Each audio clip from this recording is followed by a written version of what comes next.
Greetings, Alnadi viewers. I am very happy to come back to you with new content and great experiences with my guests. Today, my guest is Gerasimos Papadopoulos, who I met previously in episode 100 when we discussed what did time tell with other guests.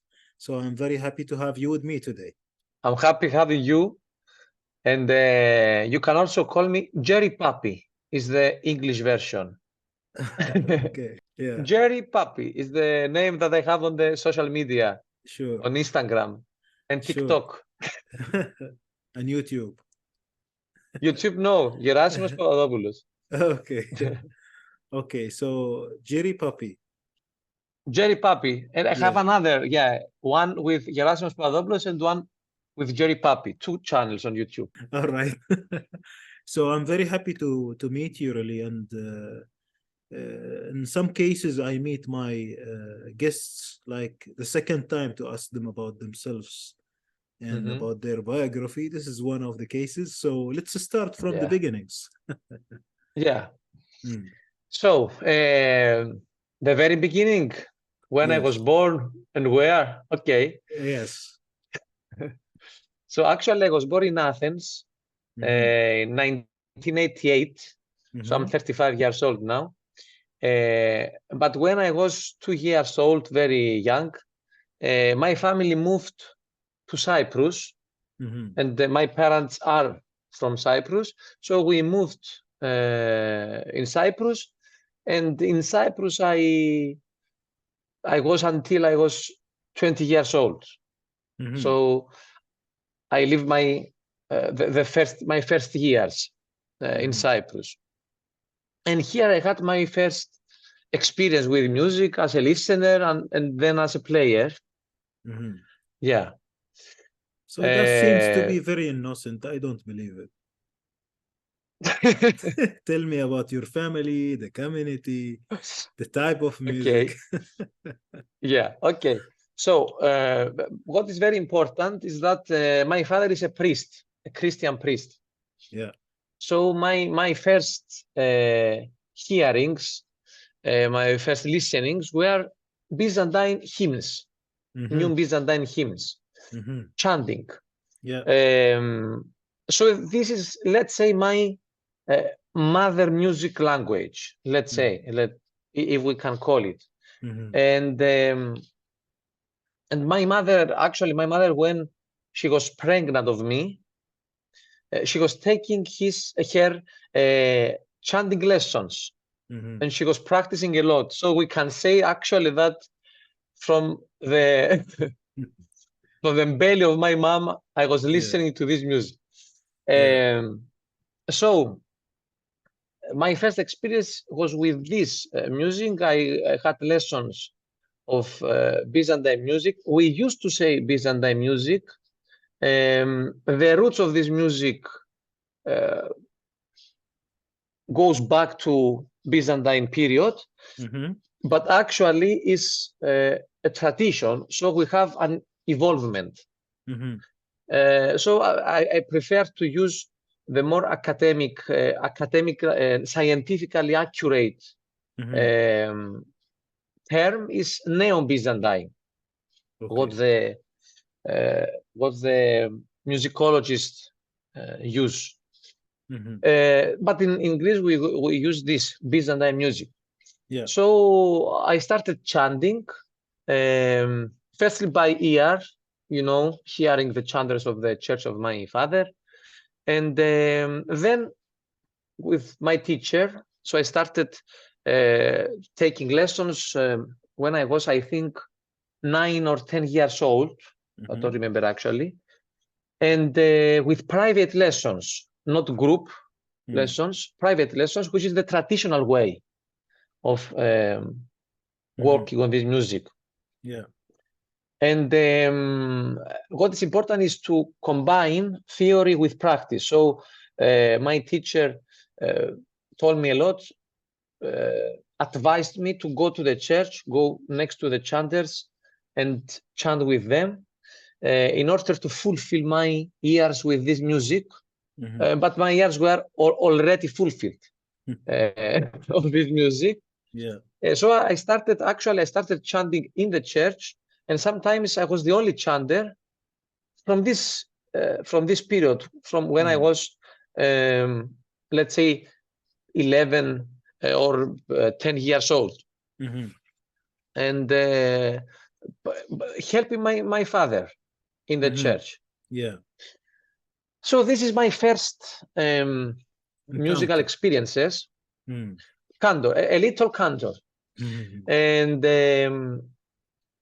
my first listening was this, and then I started listening to Greek music, but Greek music of known composers, Greek composers of 60s, 70s, this period, which is called the golden period of Greek composers. And it was a group of Greek composers. Some of them are famous globally. For example, Mikis Theodorakis or Mano Hadzidakis, if you know. So this group of composers did something very important. They musically, they combined their knowledge of Western music, of harmonization and all these theories, with the folk music and rembetiko music that was based on makams, actually. It was an evolvement of traditional music who was based on makams, and also was closed and based on Byzantine modes. So they combined these two musical influences, West and East, let's say. They used a lot bouzouki as main instrument, as their main instrument.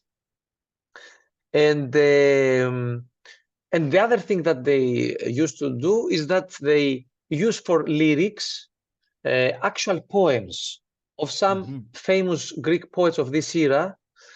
So their ideology behind was to like boosting Greek poetry to the big crowds, to the people, to the folk. Okay. So making poetry that sometimes it's a little bit elitistic, and for small groups of people that are, I don't know, educated, let's say, they try to spread this poetry that sometimes was surrealistic or difficult poetry, very, very serious and very difficult poetry with difficult meanings. And by putting easy music, easy melodies, and familiar melodies to make it accessible to people. That was the main idea. So I started listening to this music because an uncle of mine was he loved me a lot, and he introduced me by cassettes. It was the period of cassettes to this music. So this was the first influences, let's say. Okay. Greek music and Byzantine. Yeah. I will pause for two questions here and then we go on the flow. This is really interesting. When you mentioned lastly the poems versus lyrics, can we shed some light on this? Yeah, something very easy that we can say is that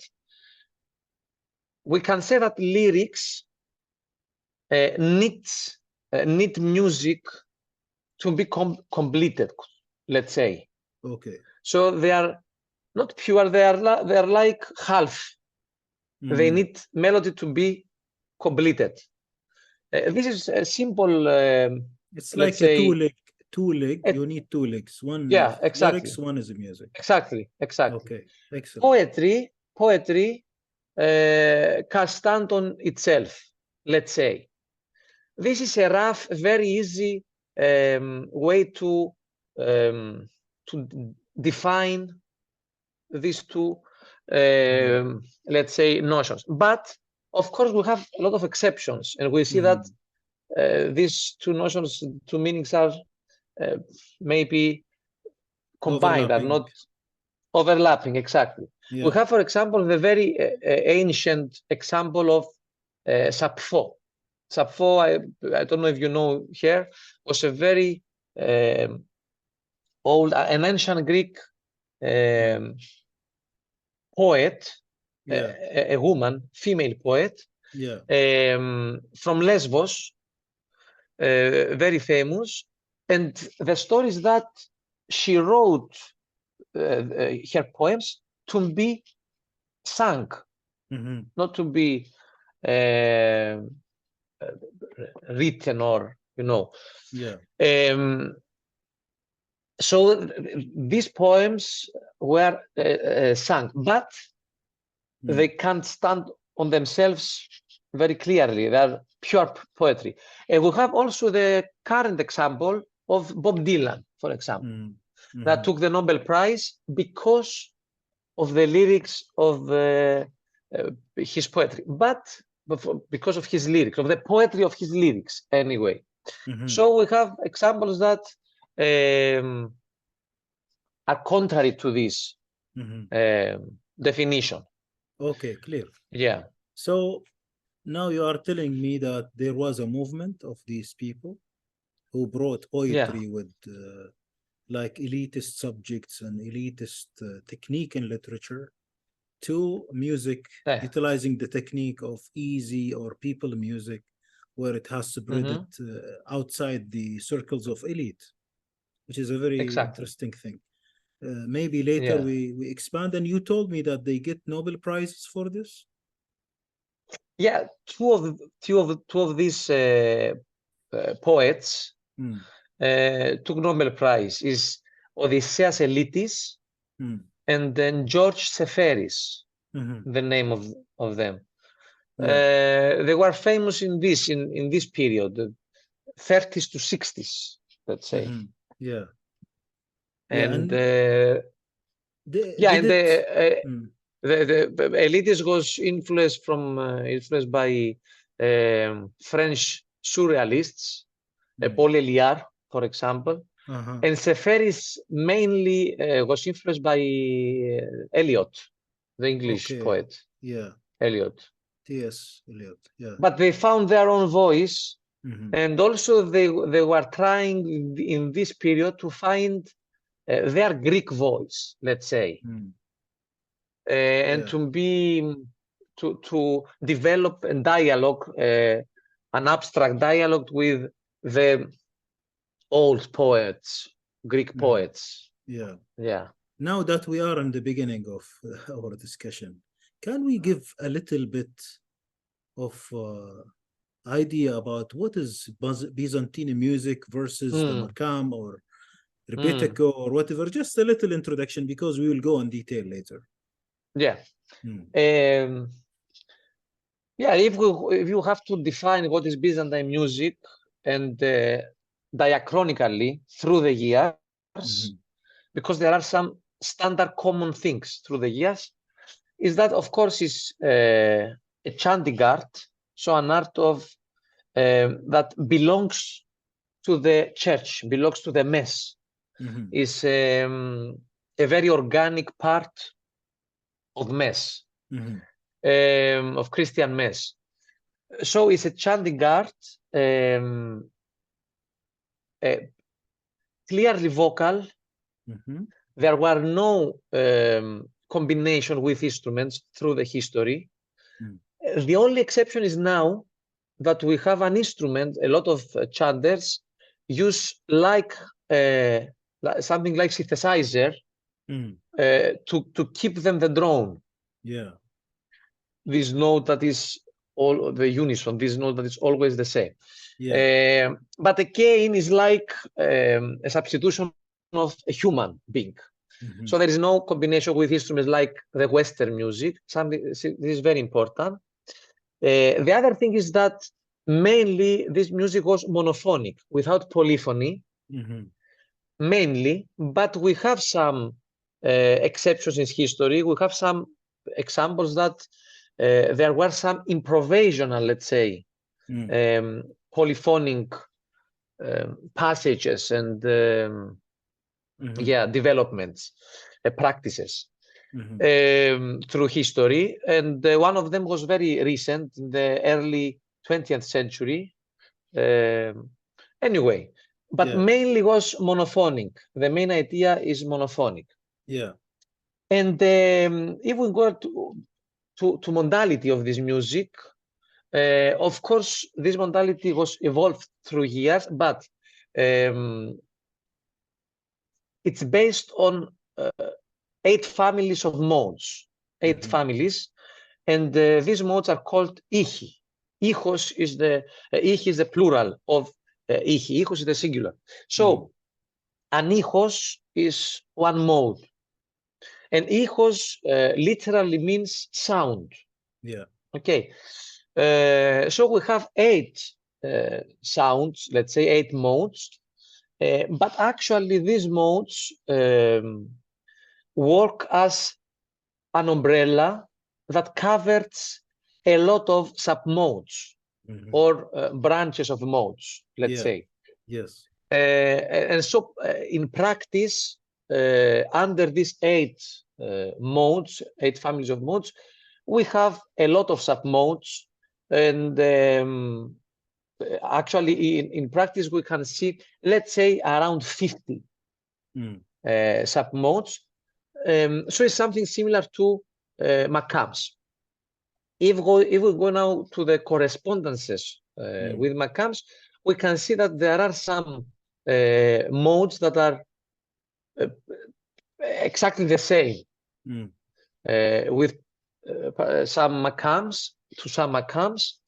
We have also some modes that are similar but with some differences. We have also some modes that are totally different. They have their own character.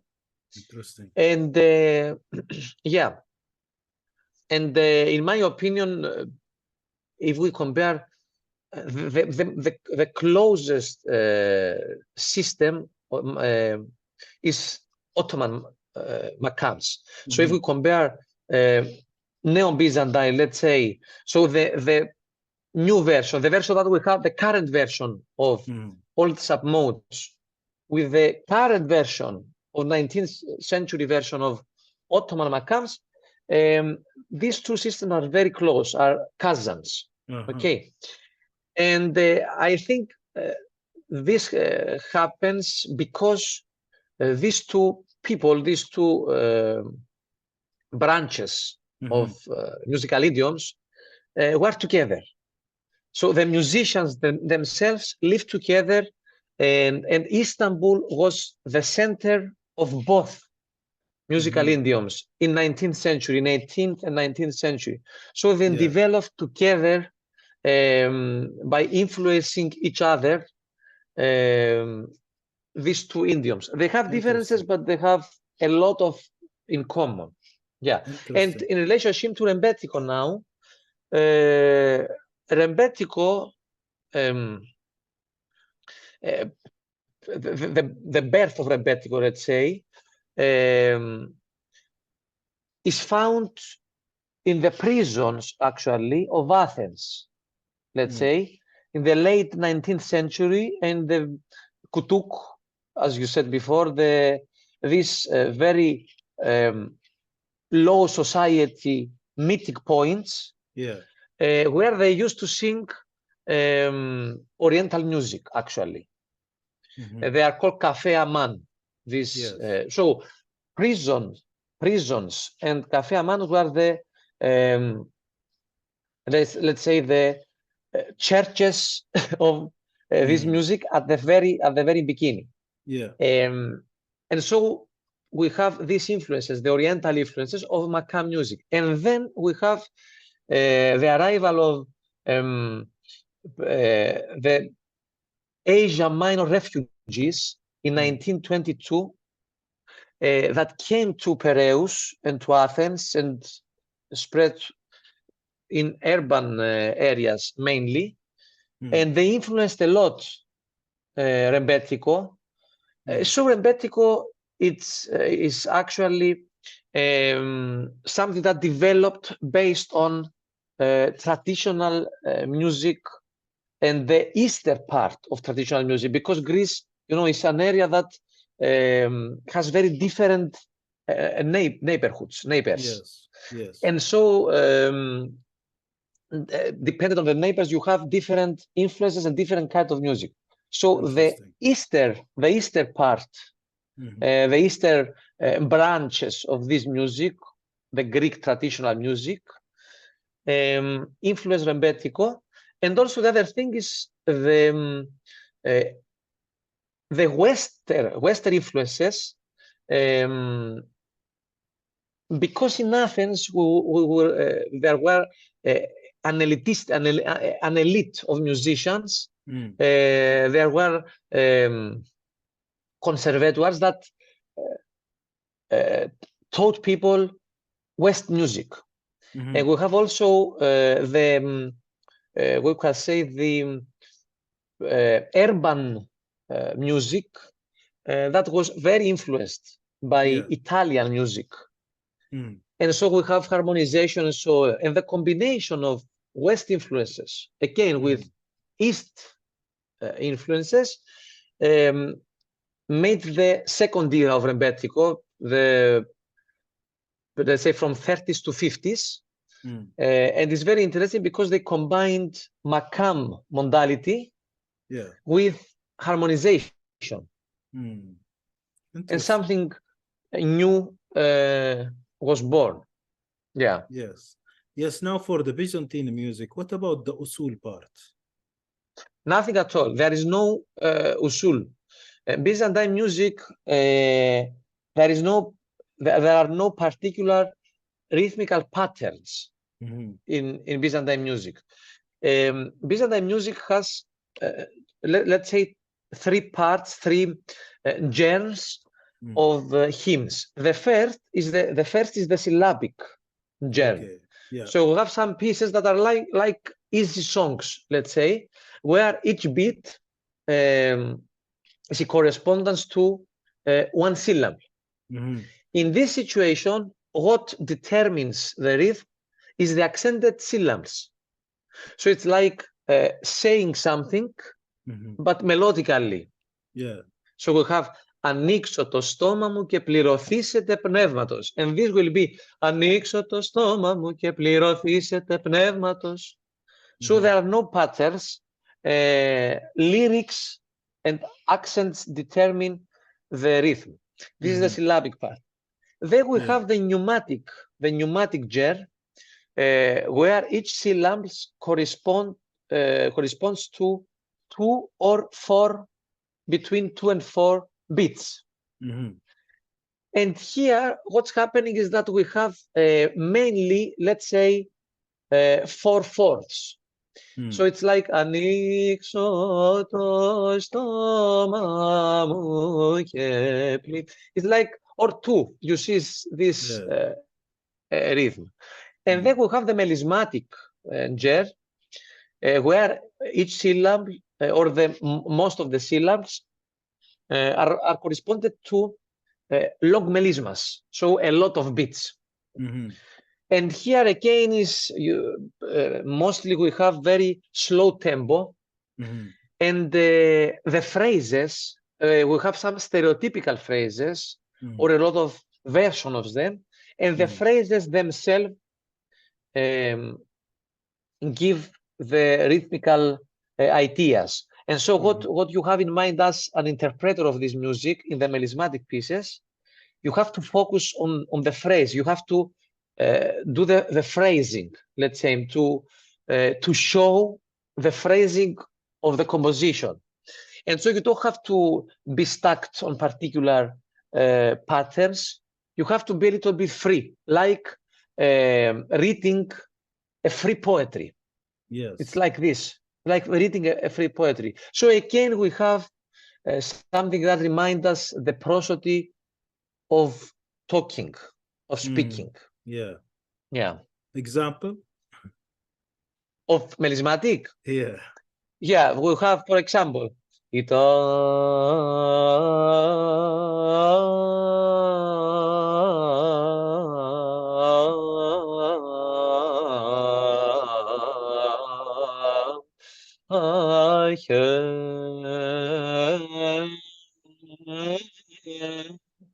you see there is no usul, there is no pattern.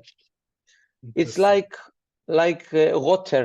There is this liquid sense of interpretation, and you don't have to be stuck on particular patterns. If you want to find, you will find some patterns, but I think that you don't find, actually you invent. It's like inventing. So for me, if you want, for my aesthetics, what you have to do in melismatic pieces is to be free, to be free from the idea of particular rhythmical patterns. And there are no patterns on the notation itself. Interesting. That was very important to ask, actually, because we want to see how you moved from this, which was the original mother language, so we understand with the audience, and then the influences of those that brought the movement in the 60s with the focus of poetry, right?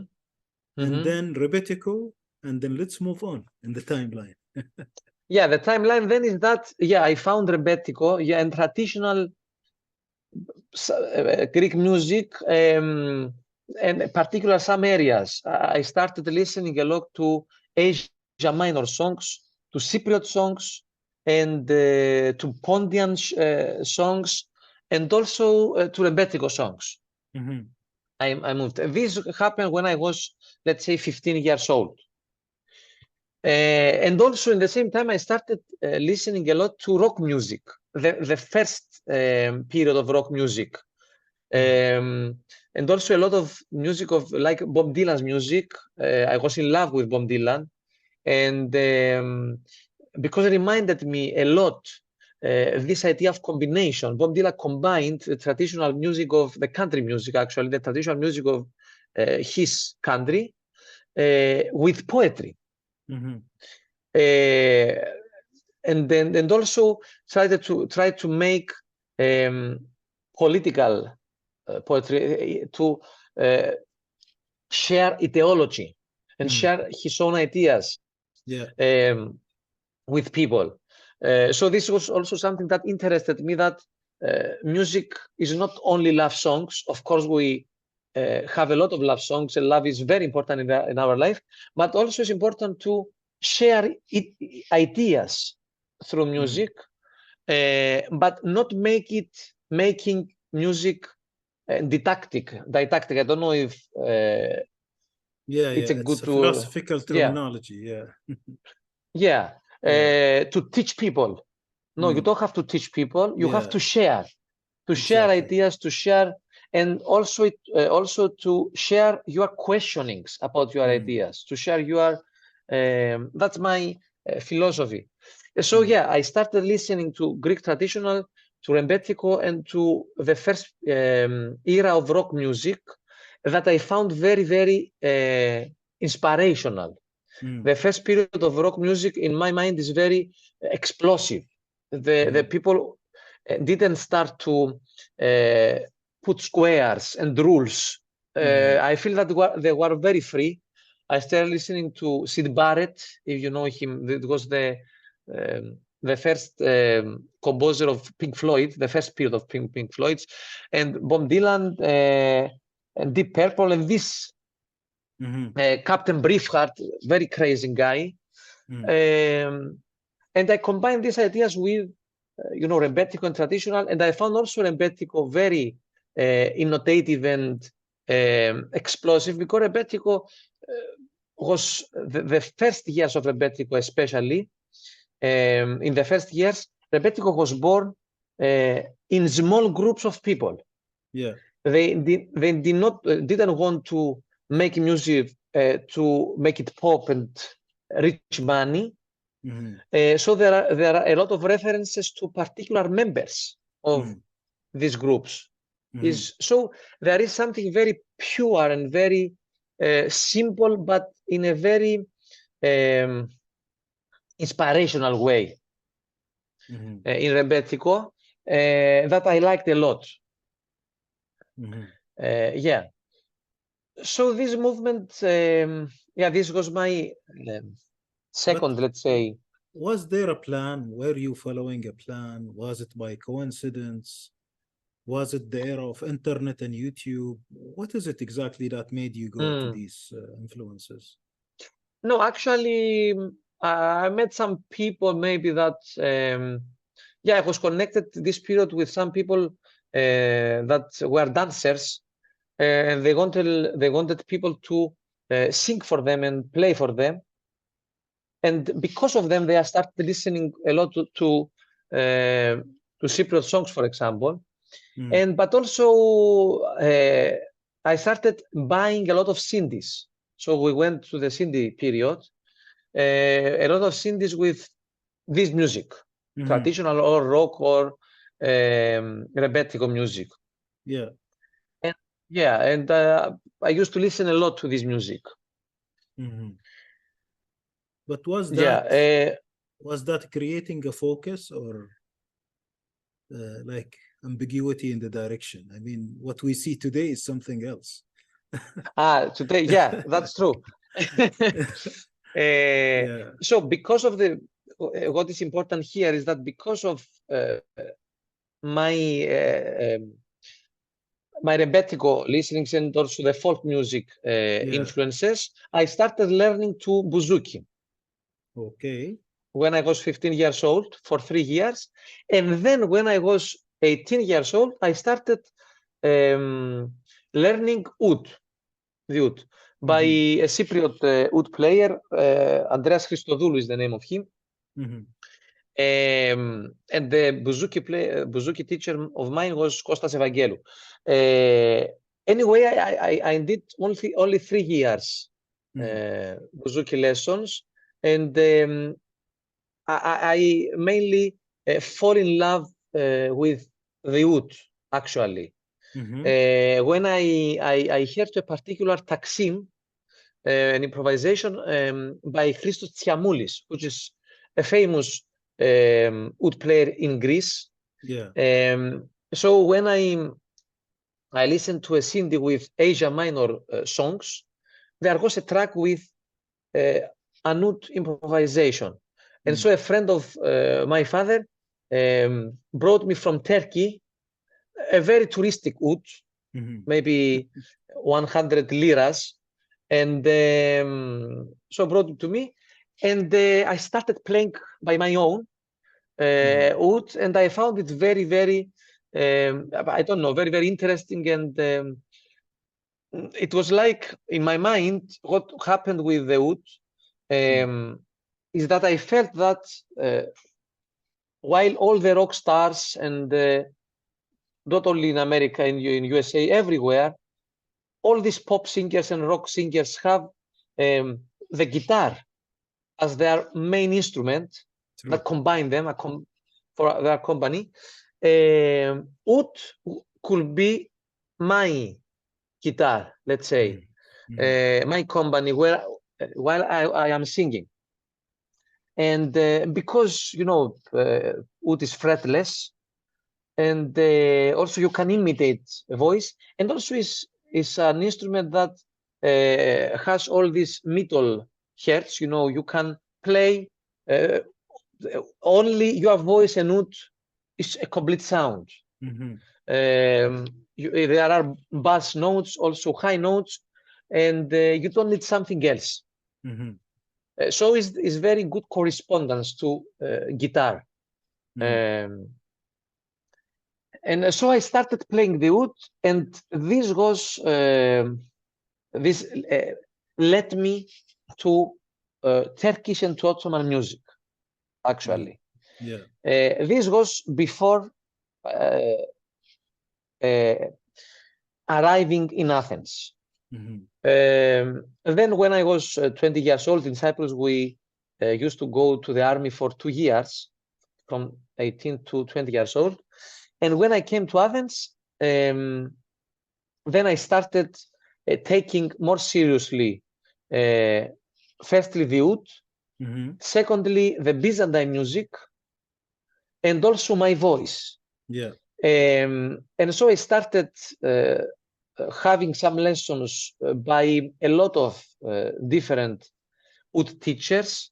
Mhm. Um, Alexandros Papadimitrakis is one of them. Tapakis, also Kyriakos Tapakis. Christos Tsiamoulis. I had some lessons and the seminar with Yurdal Tokshan in Labyrinth, on Labyrinth seminars. So I started taking more seriously the oud. And also I started having lessons of Byzantine music with Grigorios Anastasiou, which is, I feel, my most important influence in the way of chanting. And also it was a very important influence for me in the way of understanding music generally, not only in Byzantine music, generally music, because he gave me this idea of phrasing, of showing, of presenting the phrases of the compositions. And this happened not only because of the way he used to teach, but also in the way that he chants. His interpretation is in this way showing the structure of the composition. And so he gave me some very important lessons through imitation, actually, of how to chant and also how to sing. So this was an important influence. I don't know. I talk a lot. I need feedback. No, this is really interesting. Now you covered the actually two things here mainly. The main timeline from the beginning to the time of serious learning, I would call it, even though it was serious from the beginning, right? And then what is Byzantine music and the other musics, like we define them quickly for the audience. And I think we worth a break here if you could share with us a Byzantine recording. Okay, you can pick up something from your own choice. We can listen to it, and then we deep dive into the learning process and these detailed experiences. So we listen to an example then. Oh, yes.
Yeah, Gerasimos, let's talk about the learning now in detail.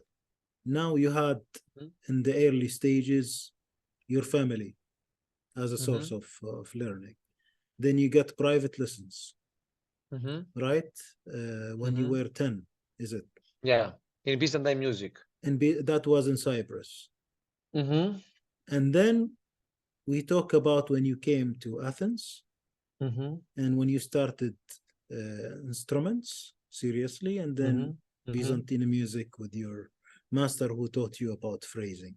Let's take this detail of what was the learning like in the beginning and later. And what is the fruit and the lessons learned from this? Mainly, actually, the most of my learnings were based on private lessons. So Byzantine music at the beginning was with private lessons. Bouzouki, private lessons. Oud also mainly with private lessons. With Grigor Anastasiou, it was a group of people, but I didn't need actually private lessons, and because I knew very fluently how to use the notation, and what I wanted was an inspiration and a way of interpretation, actually. So aesthetics and a way of comprehending and approaching music, actually. Interesting. Yeah, so this music is based on private lessons because traditionally you don't just take theoretical lessons. It's like you develop a relationship with your teacher. And this relationship is of course in limitations, with serious limitations, an imitation of the relationship between a son and a father.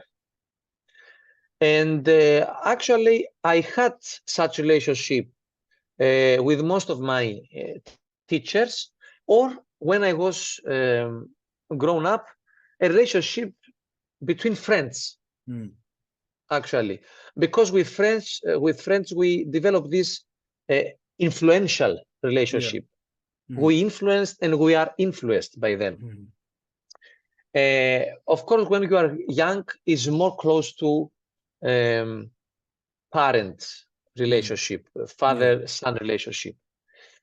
And that's important because it's like you love this music or any music through the relationship with your teacher. And if you don't have a good relationship with the teacher, maybe you will hate this music. So for me, it's important to have, of course, with limitations, such a relationship. In older years, of course, we know that people sometimes develop a very close relationship with their teachers, and sometimes, of course, toxic relationship with their teachers. And this is a fact that we can see until now, and in these circumstances, in these situations, even in traditional music, traditional musicians, or in chanters, in Byzantine musicians, let's say, neo-Byzantine musicians. You can see that sometimes teachers do not let them to grow up. They want them to be bad imitations of them. So this is the bad aspect of this situation. But there are also some advantages. So that is something very interesting in this relationship, and it's important to be beyond your teachers, and it's important also for them to let you be beyond them, to let you find your own voice instead of finding their voice. And yeah, this is very important. To grow up, to grow up. Yeah. To be yourself. So to be yourself. Yeah. So now going to the earlier teachers, what was the style of teaching versus the later ones, or maybe the different ones? Just like a summary about their way of teaching. The way of teaching. I cannot say that I had a toxic relationship with neither of my teachers. Yeah, this is true. What I can say is that my first teacher of Byzantine music had a particular kind of singing, of chanting, and when I came here, I shifted to. I actually found my voice. I found my voice, and also I took the very serious influence of Anastasiou. But if we go to the nature of the lessons and the learning, I cannot say that was toxic. But we had this relationship also with my first teacher. We felt like son and father in this way, and we used also to to go for walking or driving, and I was next to him. It wasn't just a lesson from 6 to 7 o'clock. Yeah. We were eating. Something very interesting is that with my teacher, we had some lessons. So next to us, in the neighbor, maybe two houses next to where we are taking lessons, there was an imamis, an muezzin, chanting, you saw this, the praise in the Islamic, Islamic prayers. So when the muezzin started singing, with my teacher, stop doing the lesson and listening to him, and then analyzing what he sang, using the Neo-Byzantine theoretical notions. Okay. Yeah, this is a memory of mine. Interesting. Yeah. So what was such a teacher teaching you? What did he ask you to do to improve? My teacher asked me two things. To do practices to chant home, and the other to go to the church and practicing in actual messes the chanting.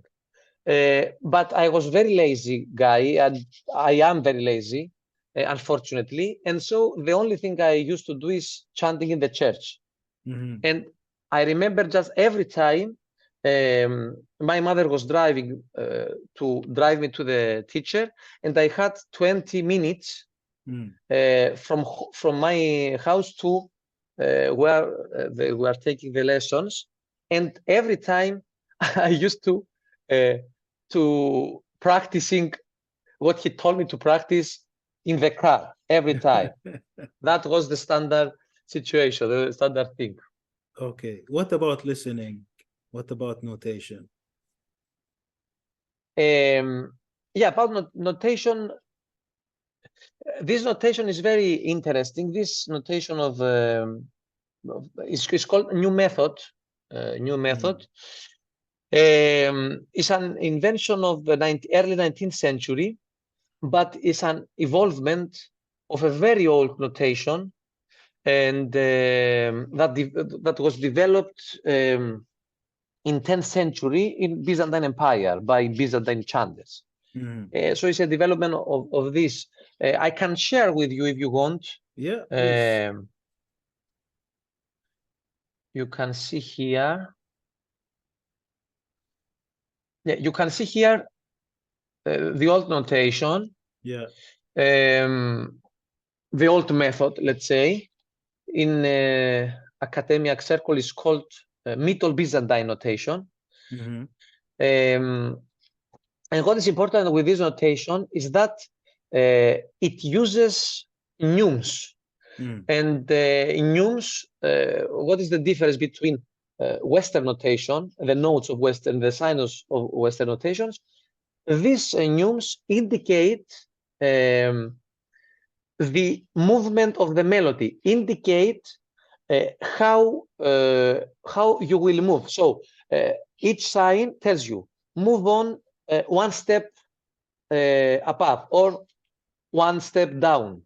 Okay. So these neumes do not tell you the particular pitch of the note. Okay, so this is very important. So this notation is, let's say, analogical, not digital. It's analogical, relational, let's say. It's like relative instead of precise. Instead of precise note, it says this is the note, then go 3 up. Isn't it? Yeah, exactly. And so we have some particular signs. They are called signatures. And there is an initiative signature at the beginning, that tells you from which note you will start. Okay. And you will continue, and there are some in the middle of the, you can see this, these are signatures. This is the beginning signature, and there in the middle you see this and this in the middle, because it's very easy to be lost in this notation. If you lose a sign, you will lose everything. So you need these signs to take care of you, actually. So this is the old the old notation. This is a manuscript of 17th century, and here is the development. You see that a lot of the signs are the same, but the definition of them became more accurate, because at the in the 18th century, and the interpretation of the old method became very, very ambiguous, very, very obscure. Very, very, there were a lot of interpretation of it. So they developed this new method in order to make things more particular and more accurate. So this is the new method, and you can see this sign is tells you to go up one note, this one down, this stay to the same, this one up again. You can see that for same movements we have more than one sign sometimes, because some of the signs also enclose the some expressional characteristics. So here, if we see this, it's Kyrie kraxa prose. This is the first line until this signature. Okay.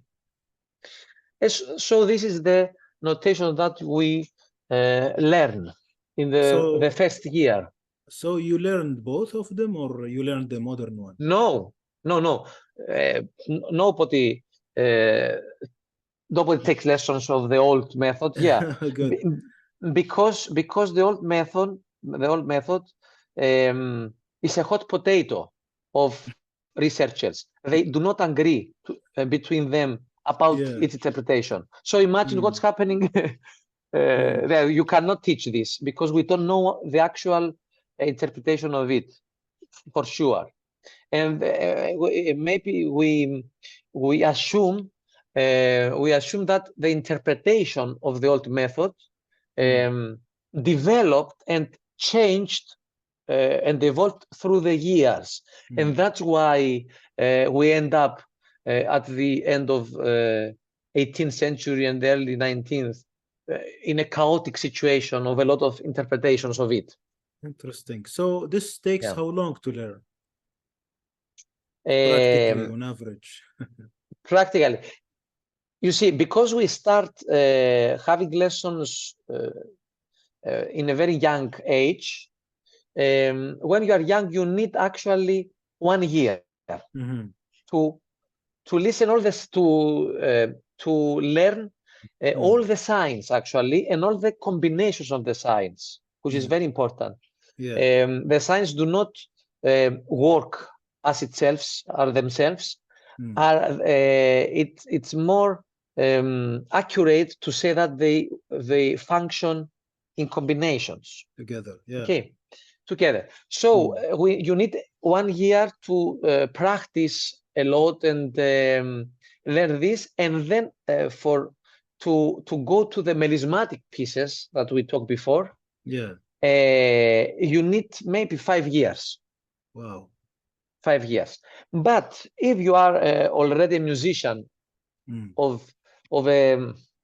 especially of a relative musical idiom, of Ottoman music, of Arab music, of you can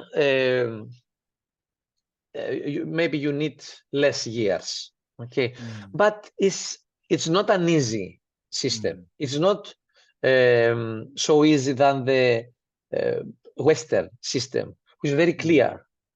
It's a little bit more difficult. Yeah. it's difficult, but now, for example, if we go to the Ottoman music notation or Arabic or whatever, the knowledge of how do we ornament or how do we express Exactly. the thing is not in the writing. Exactly. You have to learn it outside, and maybe you never Exactly. know how to write it down. This thing happens also with this notation. This notation, because there are a lot of different signs, but it's not only because of that, has a lot of different interpretations. So the same phrase could be interpreted in a long way, in a different ways, and this depends on a lot of things. Firstly, on the mood of you. If you are it's very early in the morning, for example, and you are sleepy. Yeah. The other thing is the particular circumstances. It's a particular mess. You have a particular priest that sometimes tells you, I need you to be very fast because I want to go home early. And so the interpretation will be different. The other thing is that there are a lot of different styles, different approaches of the same notations. So if we go back to the previous example, for example, a way of singing this is maybe very, very slow, okay? And if there is a feast, you know, a grand feast, it's a very grand saint that we celebrate, and there are a lot of priests and bishops, you will think it very, very epically, more glamorous, in a more glamorous way, and slowly. So we can say maybe Kyrie ke kraxa prose Isaku. Anyway, if we have the Rush priest that want everything fast, Kyrie ke kraxa prose. Okay, in this way. And then we have different styles. For example, one style is very, very close to military movements, military interpretation, and let's say these chanters push each note. Kyrie ke kraxa prose. This is a style. Now I make it a little bit comic, but if you hear, there are some very important and very good chanters following these styles. There is another style, for example, which is more ornamented. And for example, Kyrie ke kraxa prose, or with a lot of techniques and doing a lot of things with the throat. Kyrie ke kraxa prose, like this. The other thing is to be a little bit, I don't know the word in English, let's say close to monastic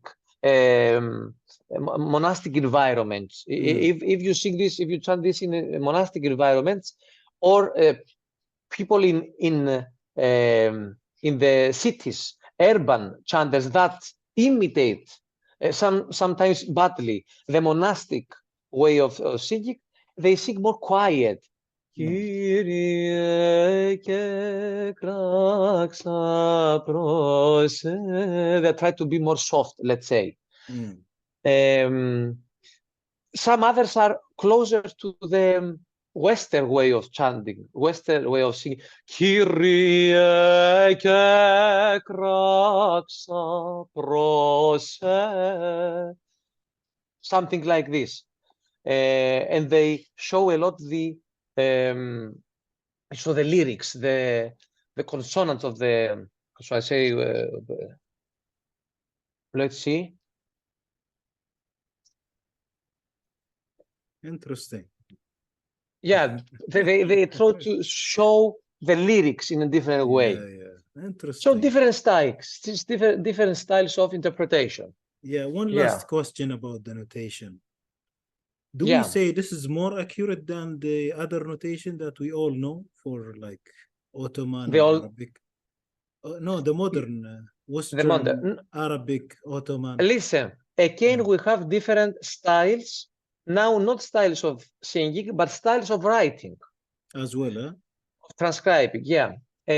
So there are some composers, let's say, or scribers, let's say that, used to write a lot of things. So they are trying to be more descriptive, let's say. They are trying to show the details of particular interpretations. But some others are more abstract in the way of writing. They actually show and indicate the line of the melody, more abstract.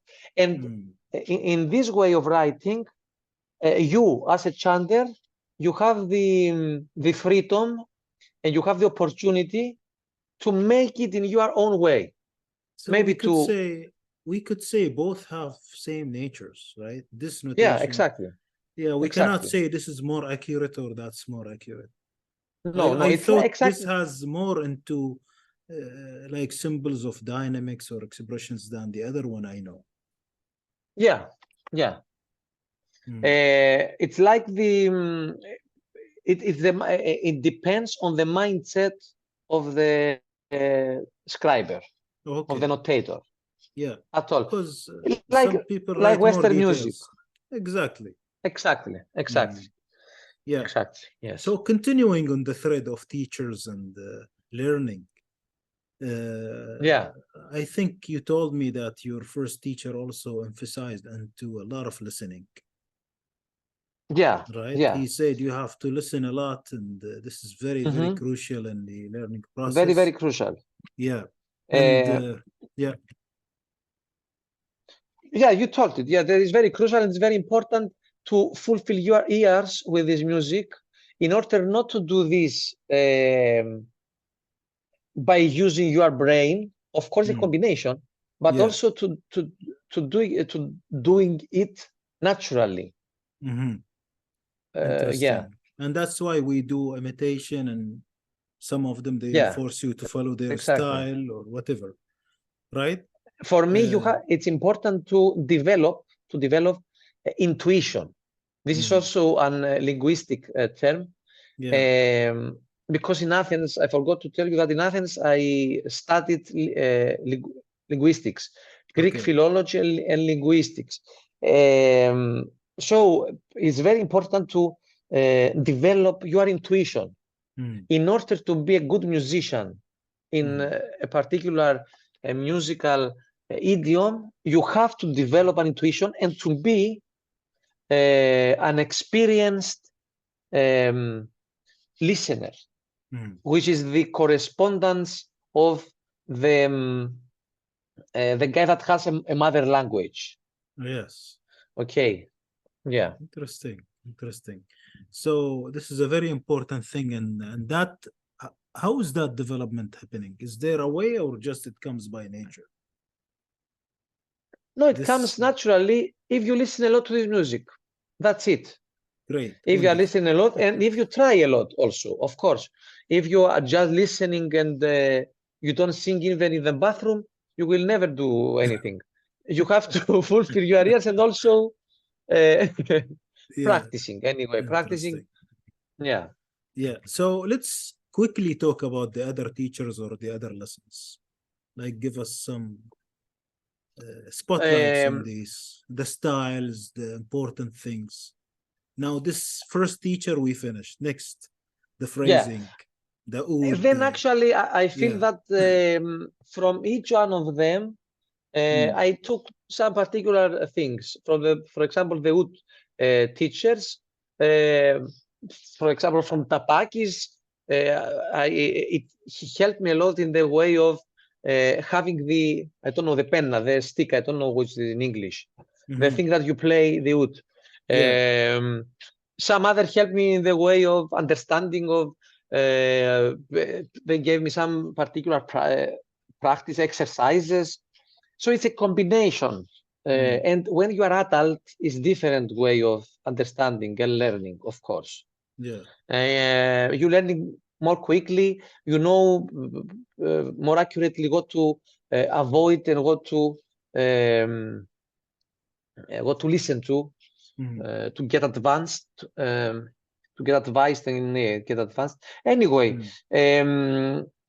so the other thing I forgot to tell you is that I had two seminars with Ahmet Erdoğan, which is a famous Turkish singer, vocalist, Hanende, and he's the so son of he Omar. introduced me.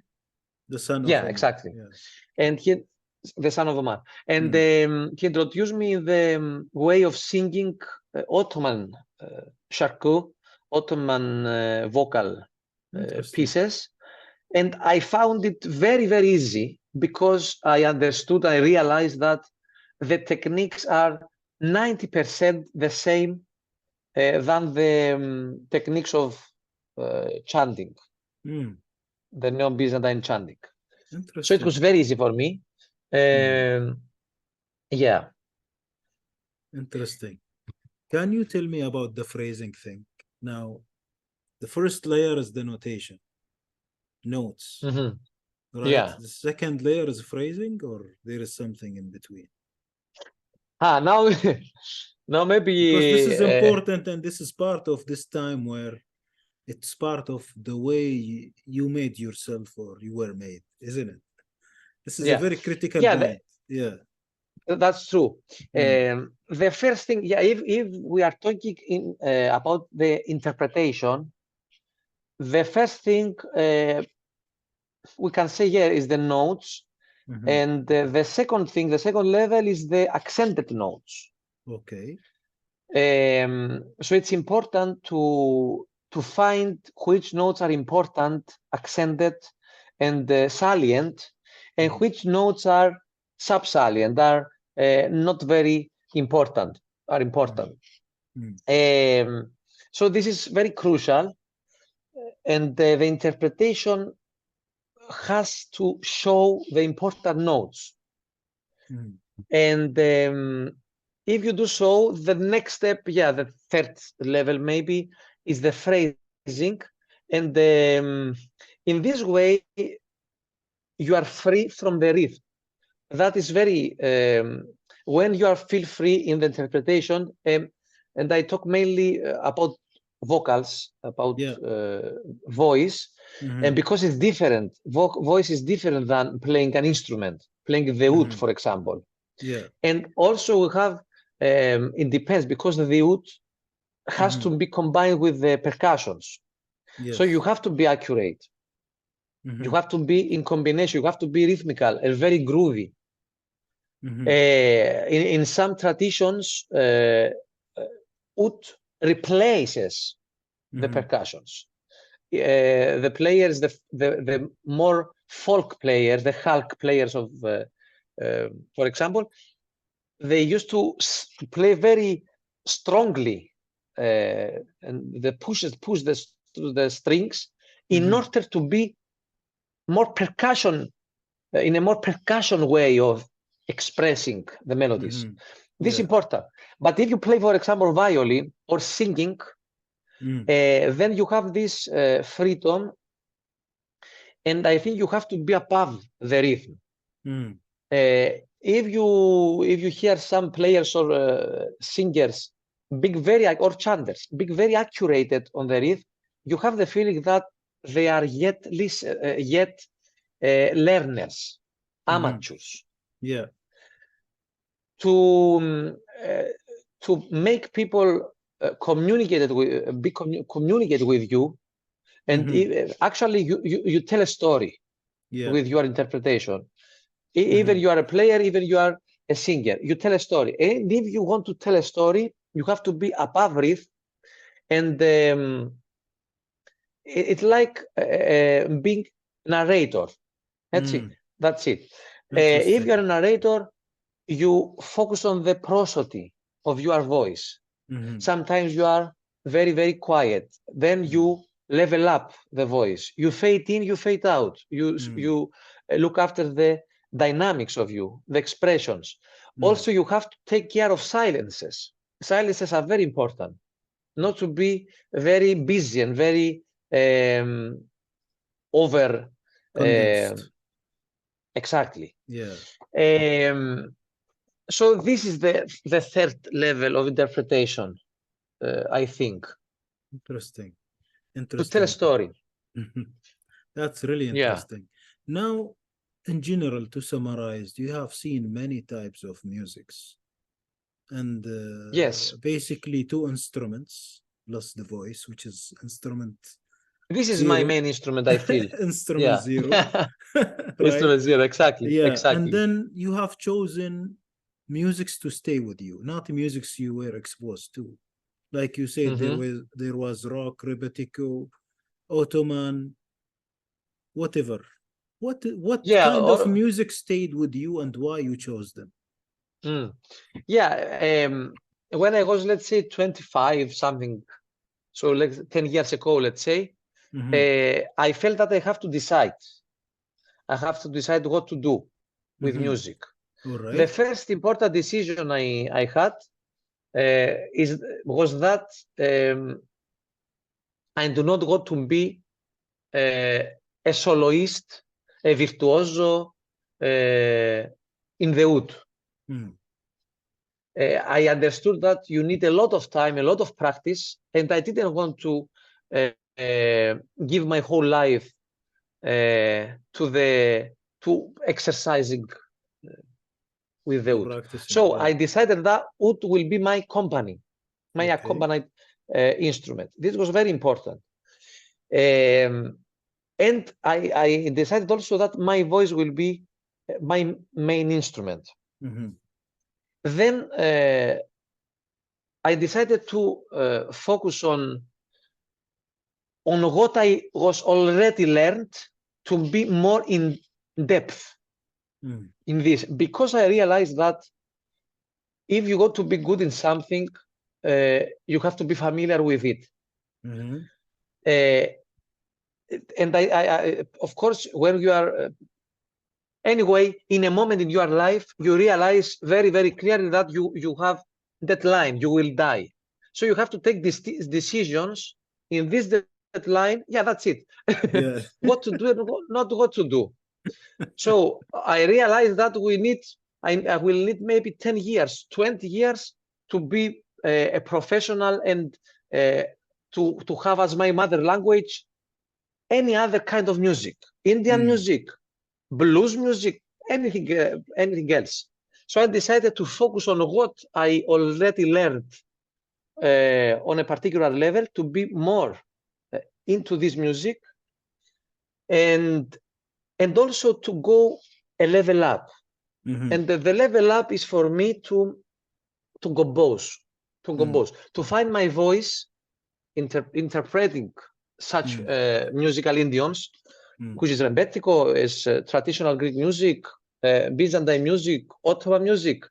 I used to interpret all of these musical idioms in different circumstances, concerts or in stages or on taverns. Anyway, so in this way, I wanted to find my voice and my particular next step in these idioms.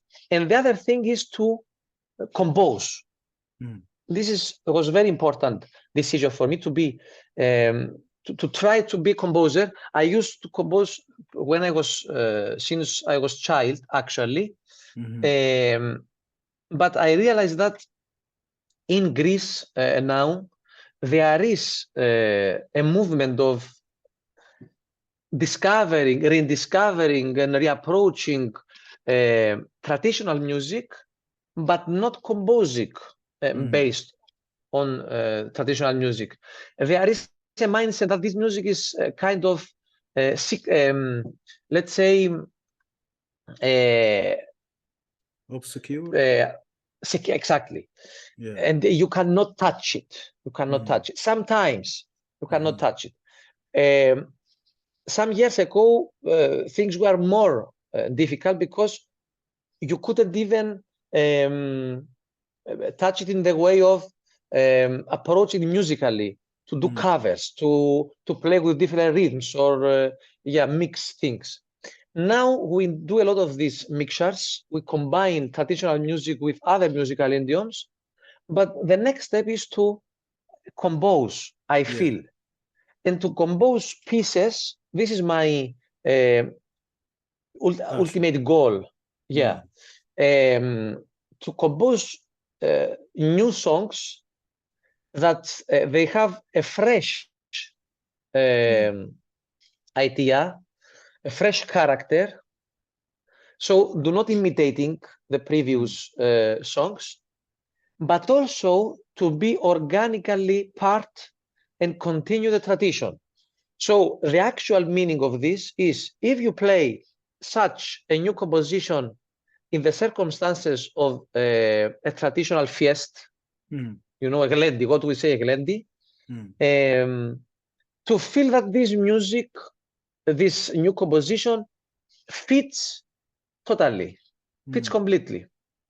And when they, when sometimes they tell me that, oh, this song is very good, and we thought that it was a traditional, but it's a composition of yours. I feel that I feel satisfied. I feel that Successful. I get successful, exactly. And this was also a decision and some, let's say, a perspective that I have in my musical life. Interesting. So did you expand your exposure to music, or you started limiting to few sources? Like after the... Expand? Did you expand the exposure to other music like Arabic, more Cyprus, then I started... Chinese, Indian, or you stopped doing this just to focus? Actually, I started listening also to Arab music, and I'm in love with Feiruz songs, and also Feiruz arrangements are very, very clever and very, very, I don't know, I find them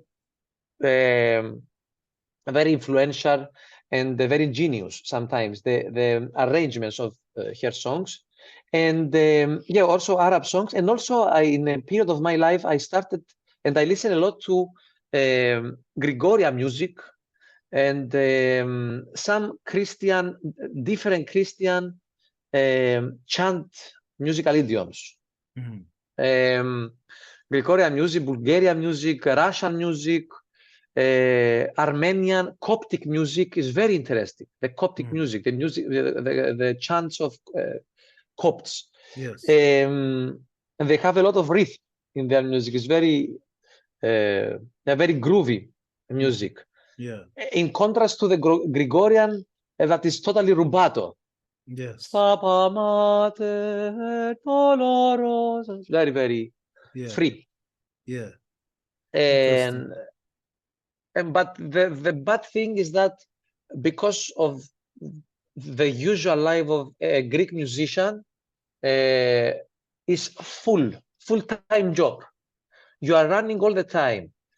So because of this, unfortunately, I don't listen a lot to music. I wanted to, but I don't listen to music a lot, unfortunately. So I feel that I have to be refreshed. So now influences. But you have enough music that you are doing all the time, right? Or this is one side of it. The other side is the practice. If you are running a lot all the time, right? What kind of music are you producing? What kind of compositions are you doing? How does all the picture fit together? In combo it's a question if it fits. Does it fit? I don't know. No, you told me it does. So there is a certain kind of I'm a mosaic. I'm a mosaic of different. Maybe I will explode one. No, basically we will find pieces in the room. basically we see your music, and as you told, it's a continuation of traditions. Yeah, And that's it true. is very organic. Nobody can distinguish Mhm. maybe this is old Yeah, or that's new true. unless That's true. they memorize the whole set of old Yeah, ones. Right? that's So true. they say, Yeah. okay, this is not memorized, then this is his. So how do you describe Uh, your music? What is the genre of your music, or yeah, where is you it are being talking about played? my composition, Yeah, where is it or played? my performances. Yeah, yes, You are talking about composing or performing music. exactly. Your own music. Describe what you do as My God. yeah. Yeah. As a composer, I like and I used to do different to Mm, to to compose different things of music. Um, the one genre that is that I talk with I taught you before. So mm, the genre of, let's say, neo-traditional music, mm, the music that follow the tradition. This particular kind of music is the compositions that I like to sing, yeah. to interpret, Hmm. and I do so when I perform Hmm. in Athens. Yeah. So this kind of music, it will be, I will say that it's a combination of Asia Minor influences, uh, Cyprus, Cypriot traditional influences, Mm, Arab influences, uh, Turkish influences, and I will say mainly regarding Turkish music, the ilahi okay. pieces. Hmm. I'm very interested in I love this ecstatic Mm, character of ilahi music, and I love to show this, and I love to give to my compositions this this feeling of this ecstatic feeling. okay. So I love, for example, the Chifteteli riff Mm, and all these different versions of Chifteteli that are found in Arab world. mm, In Greece, the most of the people know, not the musicians, okay, but most of the people know one version of Chifteteli, to pa, pa, pu, pa. They think that this is Chifteteli.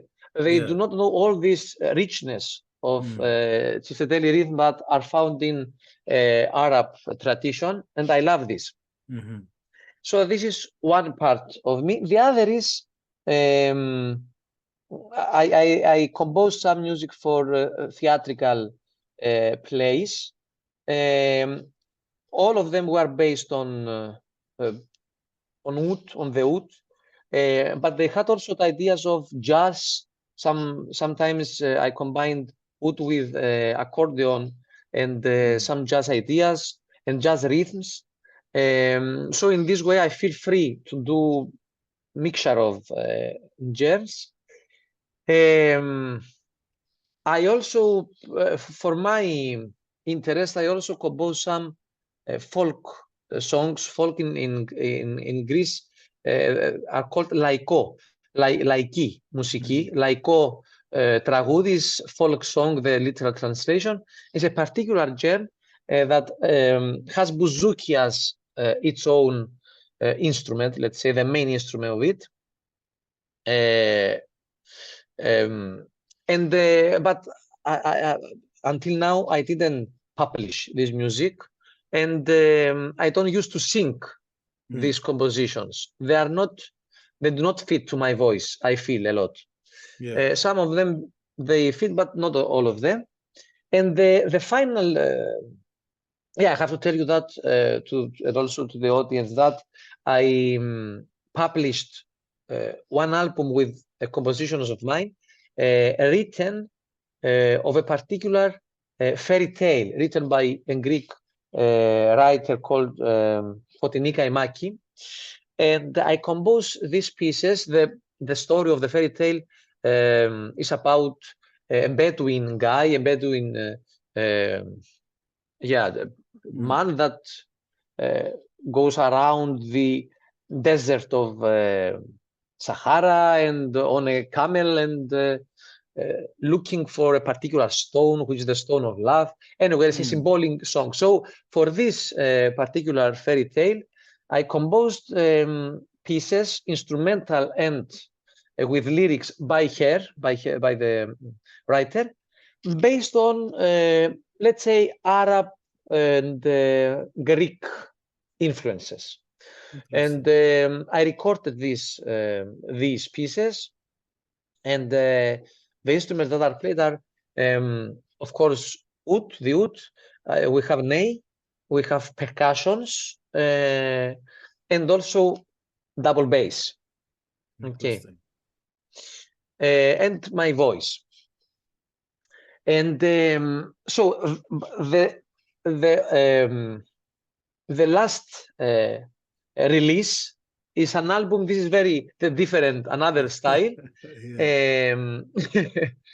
It's actually a musical book. It's a book with CD, with kid songs. And congrats for that, actually. Thank you very much. Thank you very much.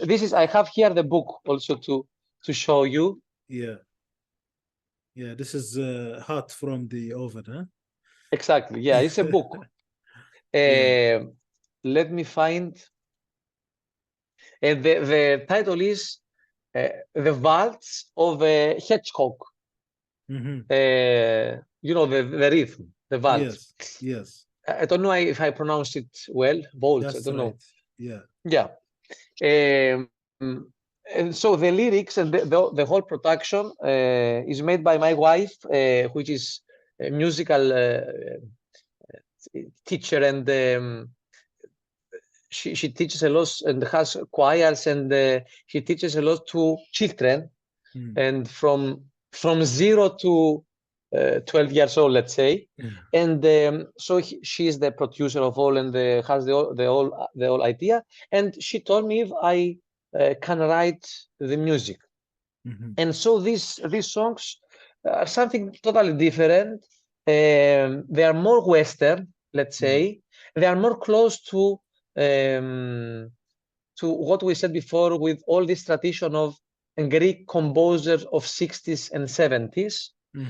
And they are also influenced by a particular composer of 70s and 80s called Lukianos Kylaidonis. He was a Greek composer that was influenced by country music. You know, the American folk music. And also a friend of mine, which is, let's say, the king of kids music in Greece. It's called George Hachipieris. He published 4 or 5 CDs albums with kid songs, and some of them are very, very famous in Greece. And the titles of them are The Lazy Dragon. And he's, of course, a very important influence in my music in these songs. And yeah, it's a very good production. We spend a lot of money and a lot of time to make it perfectly, because we take both, me and Iliana, my wife, Iliana Filea is the name of her. We both take very, very seriously children. And because we see a lot of bad, low quality productions in kids music, with loops, with fake instruments, with voices of adults distorted to imitate the children voices. This is shit. What's that? Anyway, it's like you take you believe that children are totally idiots. It's like you have this feeling. No, we took very seriously children, and we used only natural instruments for the recordings, and very, very serious arrangements, and very, very inspirational arrangements made by George Paterakis, who is a very good composer, also very important composer, a little bit unknown in Greece, but is very, very good. Yeah. Interesting. Where do we find such work? I mean, Now, all because your compositions, including this recent one. yeah, you can find it actually on YouTube, on my YouTube channel, which is Gerasimos Papadopoulos Music and Paramusic, and also on my Spotify channel, which is Gerasimos Papadopoulos, and I share a lot of things per weekly, on my Instagram, and some days before I also made TikTok page, and the name is Jerry Pappy, which is easier. It's a English translation of my name, let's say. Okay. Jerry Pappy with J.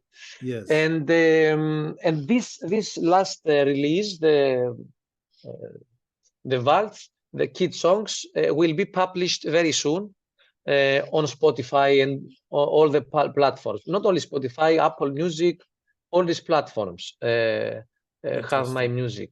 Interesting. So yes. I think now we deserve a break. So you choose us some of the pieces. What do you like to choose? And then we continue the discussion. Yeah, right now let's listen. We talk about a lot of different things. So let's listen to a composition from Zahrenia, which is the music for the fairy tale,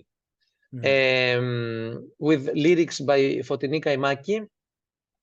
And yeah, it's a song that I love a lot. I find it very warm song, and I would say that the meaning is a very symbolic meaning. The lyrics say the title is Ahuranemu, that means oh my heavens, let's say, and it's like a prayer, let's say, but not to a particular god.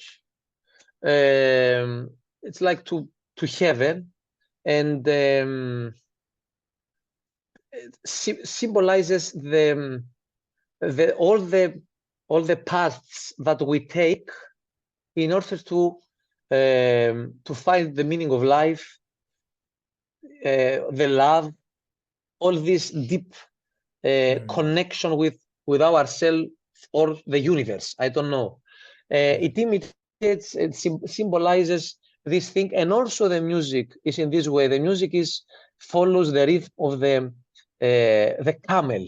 Let's say this tumpa tumpa, this movement that is always continuing, and you never get bored of it. And it's the rhythm of life, the rhythm of our steps towards our paths. Yeah. Interesting. That's it. Listen to it then. Yeah. Thank you. Let's go.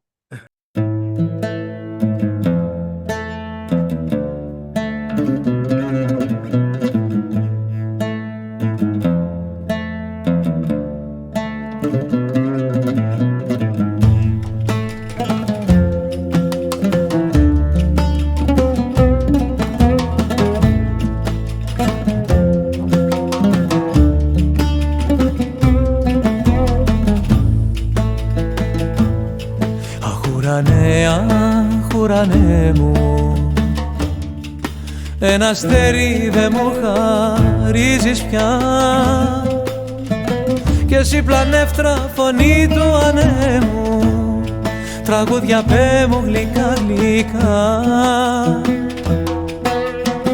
κι εσύ πλανεύτρα φωνή του ανέμου, τραγούδια πέ μου γλυκά γλυκά.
τραγούδι να τραγουδήσω. Κατάπιε μου ο πόνος τη φωνή, μόνο ένα δάκρυ βροχή θα σου χαρίσω, στους καημούς και στα πάθια απαντοχή. Μόνο ένα δάκρυ βροχή θα σου χαρίσω, στους καημούς και στα πάθια απαντοχή.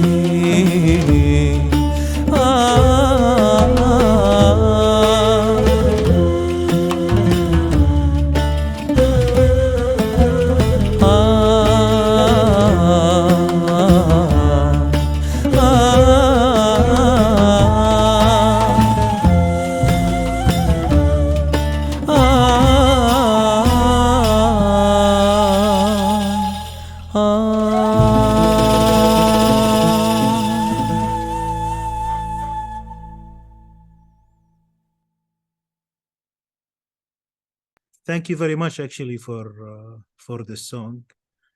Thank you. Tell me about your performance and participation, and what do you really? Yeah. For some years, for 6 years, I was permanent chanter professionally. But then I stopped because I couldn't combine the nightlife of playing music and the very, very early in the morning chanting life of a chanter. Two shifts. Yeah, it's very difficult. So I prefer for my voice also, for a lot of reasons, I prefer playing music. And one of them, which is very important, is that for voice is a disaster starting singing at 7 o'clock. That is the situation if you are a chanter. Also, it's difficult for me to wake up so early. Then days are always the off days of everyone. Sundays, Easter period. Anyway, so I used to be a chanter for some years. Now I chant sporadically in some particular circumstances. And I also do some concerts of Byzantine music. Now in 2 weeks, in the beginning of December, and in the the beginning of December, and I will give 2 concerts of Byzantine music in Italy. So this is something more concerting, more serious, let's say. And this is my only way of performing Byzantine music. And also, I have to say that I published an album. My first album that I published was an album with Byzantine hymns that are also some. This is the result of my research on this music and this reconstruction of some descriptions of some transcriptions made in the middle 18th century. So this is another album of mine called Byzantine Hymns, so simple and clear. And what I do mainly in performance is that, in Athens we have some particular places where we play music with people around, but it's not a concert. It's not like a concert thing. There are not music halls. Of course, we have also music halls, but these are some like taverns, places that people are chatting, drinking, sometimes eating, and there are some musicians in the corner playing music. Sometimes things became very, very bad when people are not talking, but shouting, and it's like you have a fight between them in order to listen to you. But sometimes things are very, very beautiful when people sing with you, stand up and dance, and you feel that something is happening there. It's like a ritual instead of performance. And I love such such gigs, let's say. And the other thing is that there are some musical stages in Athens and in Greece, and these kind of stages are close to the previous ones, but they are more for performance. You can go and play for 2 hours, let's say, a particular program, more arranged. There is no a lot of space of freedom in the way of performance. At the previous circumstances, we are totally free. We don't have any program at all. We don't have a list of songs, nothing at all. We follow our ideas. Sometimes people are coming and tell us, do you have this song? Do you know this song? Maybe some of the orchestra of the band do not know the song, but we play it. It's like a mixture of rehearsal and performance. So this is something more free, and you play a lot of hours also. And do you compose on the fly? Sometimes you compose on the fly, or taksim for sure. Taksim is very, of course, but sometimes also composing. Why not? Instrumental pieces. And there you have to play minimum 3 hours, and maximum some circumstances 4 or 5 hours. But I avoid to play so many hours. 3 or 4 hours for me are okay. So this is my main performing activities. What is your practice routine for such? Is there a practice routine? Do you have time for practice, or this is itself practice? No, the actual practice happens in the gigs there. Okay. The only rehearsals that we have is when we have to play to these musical stages. So we have to do some particular arrangements, and we have rehearsals. But the standard is that musicians in Greece do not have time to rehearse a lot. That's the truth. Also, personally, I do a lot of things, and anyway, I don't have time to practice a lot. And this is another reason why I chose not to be virtuoso on the oud, and I focus on the voice, because I don't have time. And my priorities do not allow me to focus on practicing on the oud, or Excellent. Well, so not practicing a lot. I mean, unless there is a concert, right? As you said. If there is a concert, you have to. Yes. Interesting. What is the and difference? Again, we have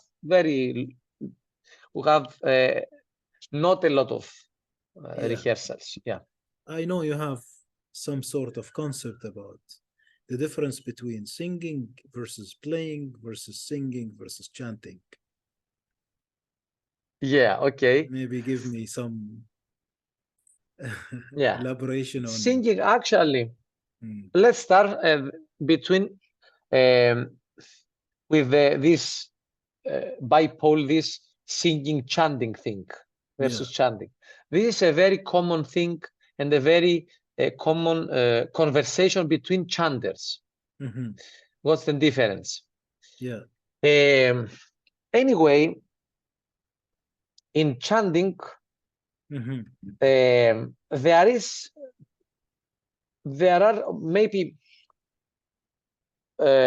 a fight between the different styles of chanting, and the followers of one style accuse the followers of other styles that they are not chanters, they are singers. Okay. Right. So there is no a particular common definition of what is chanting. What is common, and I saw this in my interviews that I took for my research, for my PhD, and maybe we will talk about later. I saw that all the chanters agree that chanting has to be a little bit conservative in the way of improvising and being theatrical. They do not like chanters to be theatrical, to show a lot their emotions. You have to be a little bit flat. So it's different. There is a difference between singing Kyrie ke kraxa prose. I'm very, very expressive. Even my face is very expressive, my expression more theatrical. Chanters do not like this, most of them. And they say that this way of chanting is singing. Okay.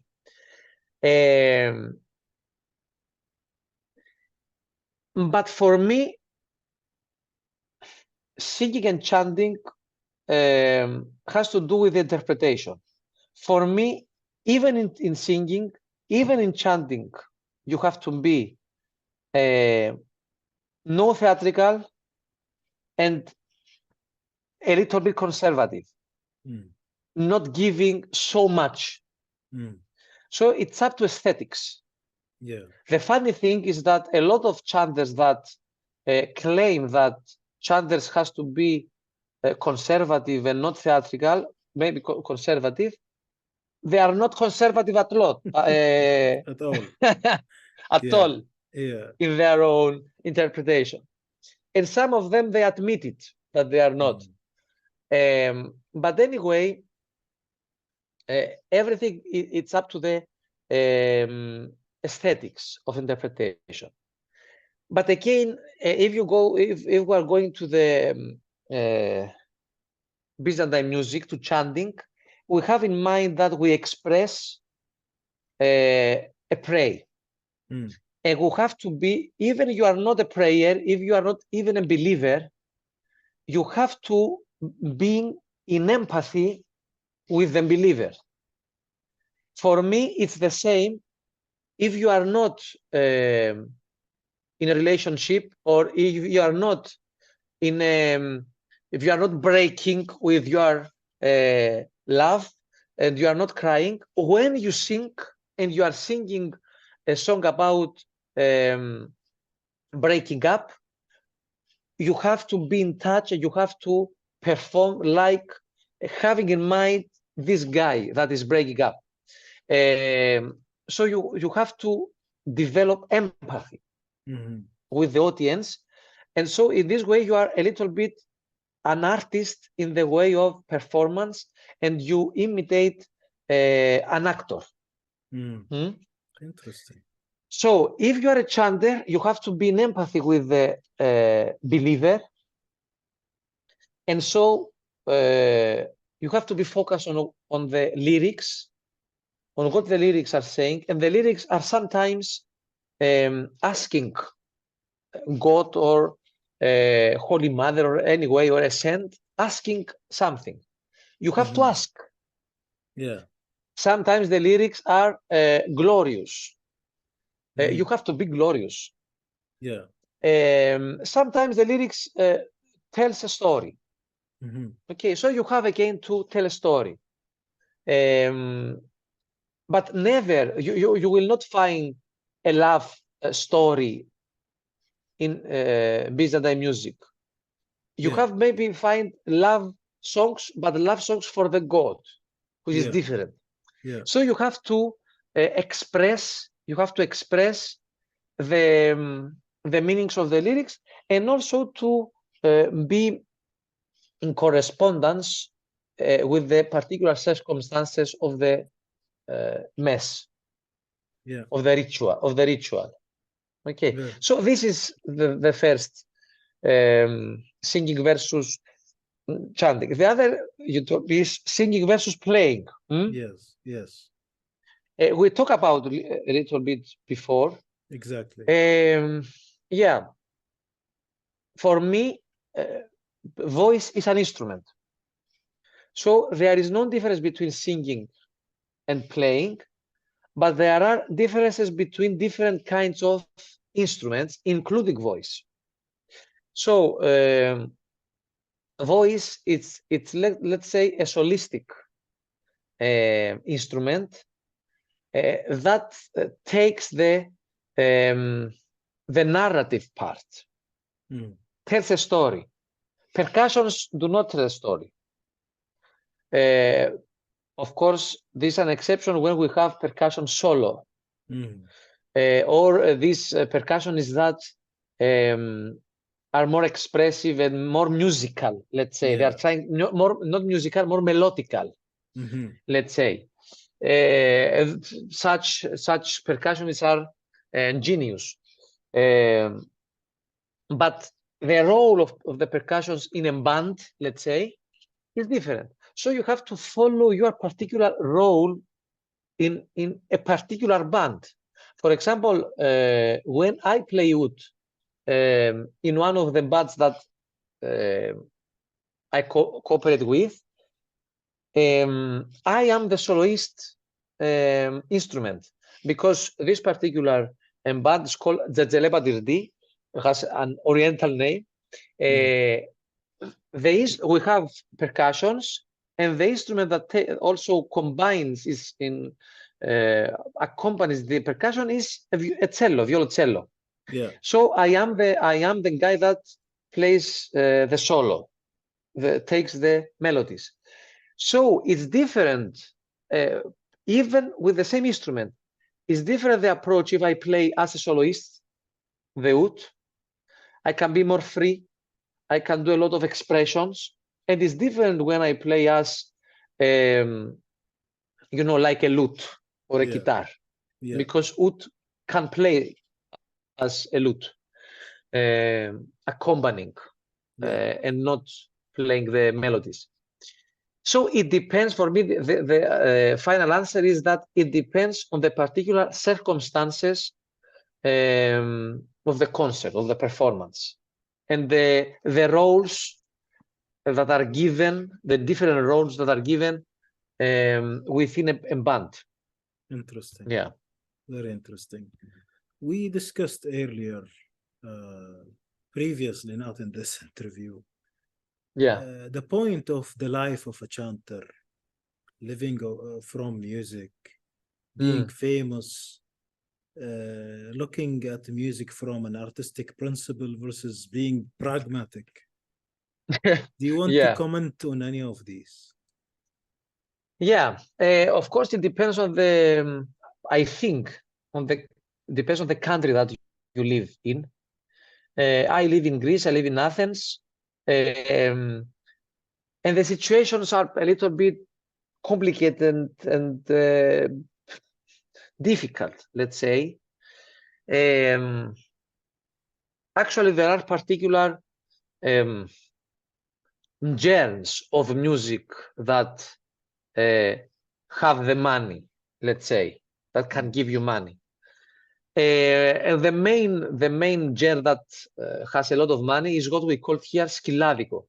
Skilladiko is close to, I think, the arabesque of, and is sometimes very trash music, let's say. A lot of musicians of this music are exceptional musicians, very good musicians. Also, a lot of ideas in this music are exceptional. A lot of ideas in terms, for example, of accompanying and harmonizing modal melodies. They do very, very excellent things sometimes. But the life of being a musician in such stages is very difficult. Very difficult hours. You have to work, for example, from 11 o'clock in the night until 6 o'clock in the morning. Very bad situations, but they are well. They have good money. Well paid. Well paid. Yeah. Thank you. Yeah. So the thing is, there are a lot of things about it. The other thing is, even if you play good music and you like it, okay, if you play five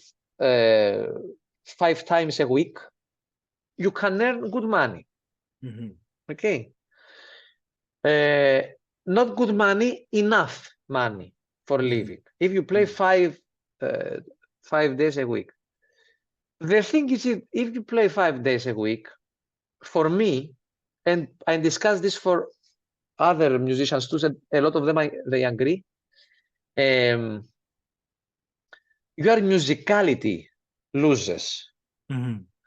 So you slowly you are becoming a machine of producing notes instead of expressing yourself through music, or you're like a machine there doing the same thing, playing the same songs.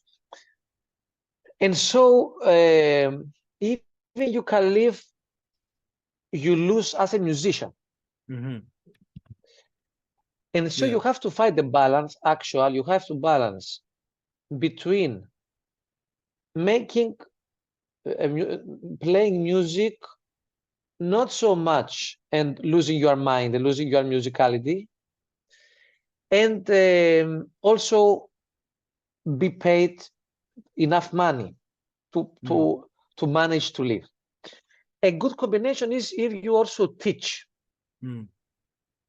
and also if you have some other different part-time jobs. And for me, for example, for a year, I used to write the text, the description for a radio program. This was something, again, it has to do with music, because it was a musical program, but it was a source. So if you combine different things, fortunately you can find a solution and balance, and you will never be a rich man. That's for sure. Now, of course, all of us deeply, I think most of the artists, or all of them maybe, we are narcissists. We are narcissists. We want to be famous. Even we are not, even we don't want to be famous generally in the public, in all to be pop idols. Again, we want to be famous and recognized by smaller groups of people. So even people that they compose elitistic music, let's say, and I don't say this in a bad way, music for small groups. Again, they want small groups. We do not make music for ourselves. It's not allow me. It's not a spiritual masturbation. It's making love. Maybe you will delete this. I don't know. It's making love spiritually and artistically with someone, and this someone is the audience or the people that we communicate with. And of course, we need feedback. Okay, so publicity is something very important. Being recognized is something very important. And the other thing is that the more you are recognized, the more money you have generally. So also you need publicity to earn more money and to have a better quality of life. Yeah. Interesting. That's my answer. Thank you very much. Gerasimos, let's take another recording. Okay, Would you like to share with us? And now maybe we can share an Arab song that I used to play a lot here. You told me that it's a Syrian song. I didn't know. It's in Arab world, it's called Leylele, I think. Here is just Lelele. And for me, this song is very interesting in a lot of aspects. Firstly, because it's a very good Chifteteli song. in which there are a lot of different versions of Çifteteli passes through this. The other thing, though, so it's very. I used to play the log to make fun with the audience. The other thing is that this song reminds me a particular genre of compositions in Byzantine music that are called kratimata. This is the plural, kratima, kratimata, or terirem.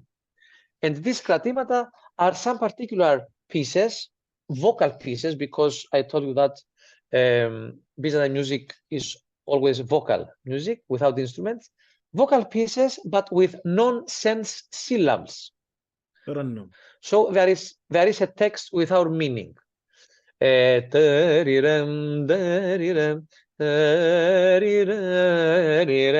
it's in this spectrum between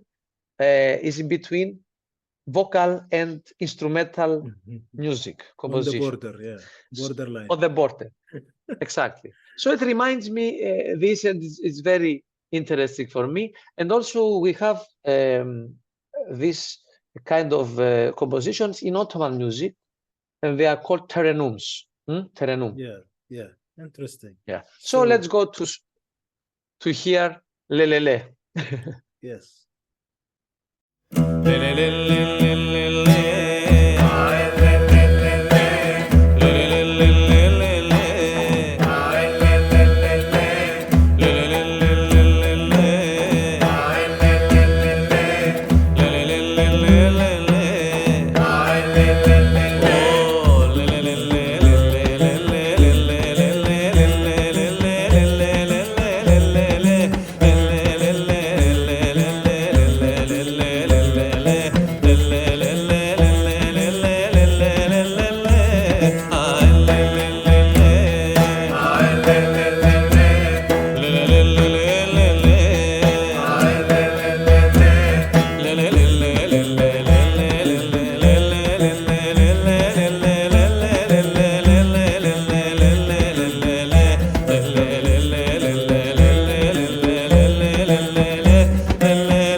Gerasimos, let's talk a bit about the PhD. We will take a detailed interview soon, but give us some,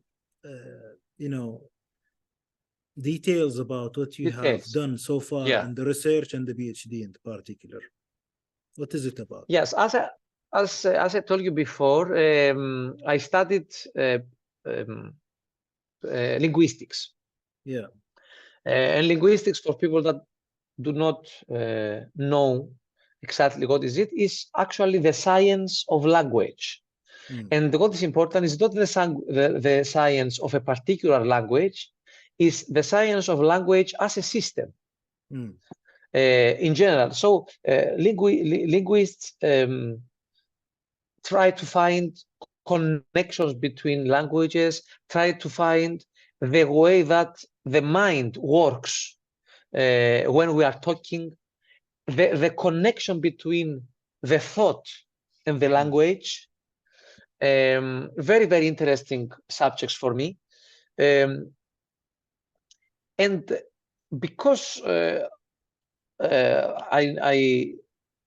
learned linguistics, I also had a master's degree in linguistics. I had the idea to combine linguistics with musicology. And this is a very, very new branch, hybridic, let's say, branch, a mixture of linguistics and musicology that is called musicolinguistics. It's an actual branch, and in this science, the musicolinguists, let's say, have two directions. The one direction is that they are trying to find the common places in the brain that are responsible for both language and music. Yeah. The other path, the other group of science of musical linguists, in which I belong,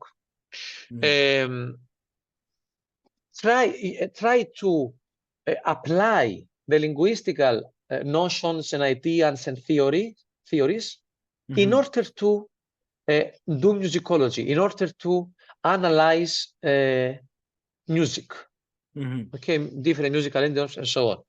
So I decided to, and I started doing my PhD with a very known and important Byzantine musicologist, and also a very famous chanter. His name is Achilleas Chaldeakis, and this is my supervisor. And the subject of this is I'm trying to develop a treatise, a theoretical treatise, and descriptive theoretical treatise, as I call it, descriptive theoretical treatise of the modern chanting art. Okay. So of the modern situation of chanting. So what I do is that I'm trying to find linguistic theories, and apply them in order to analyze different aspects of this musical idiom, let's say, which is the Neo-Byzantine chanting, as we can call it. So basically, you are creating a tool set. You are creating a tool set to use it to analyze. Exactly. And then see what you can get with this analysis. Exactly. Interesting. When is this finishing? And so only God knows. Okay. Only God knows. Yeah. Inshallah, as you as you say, inshallah in 2 years. I hope so in 2 years. Yeah.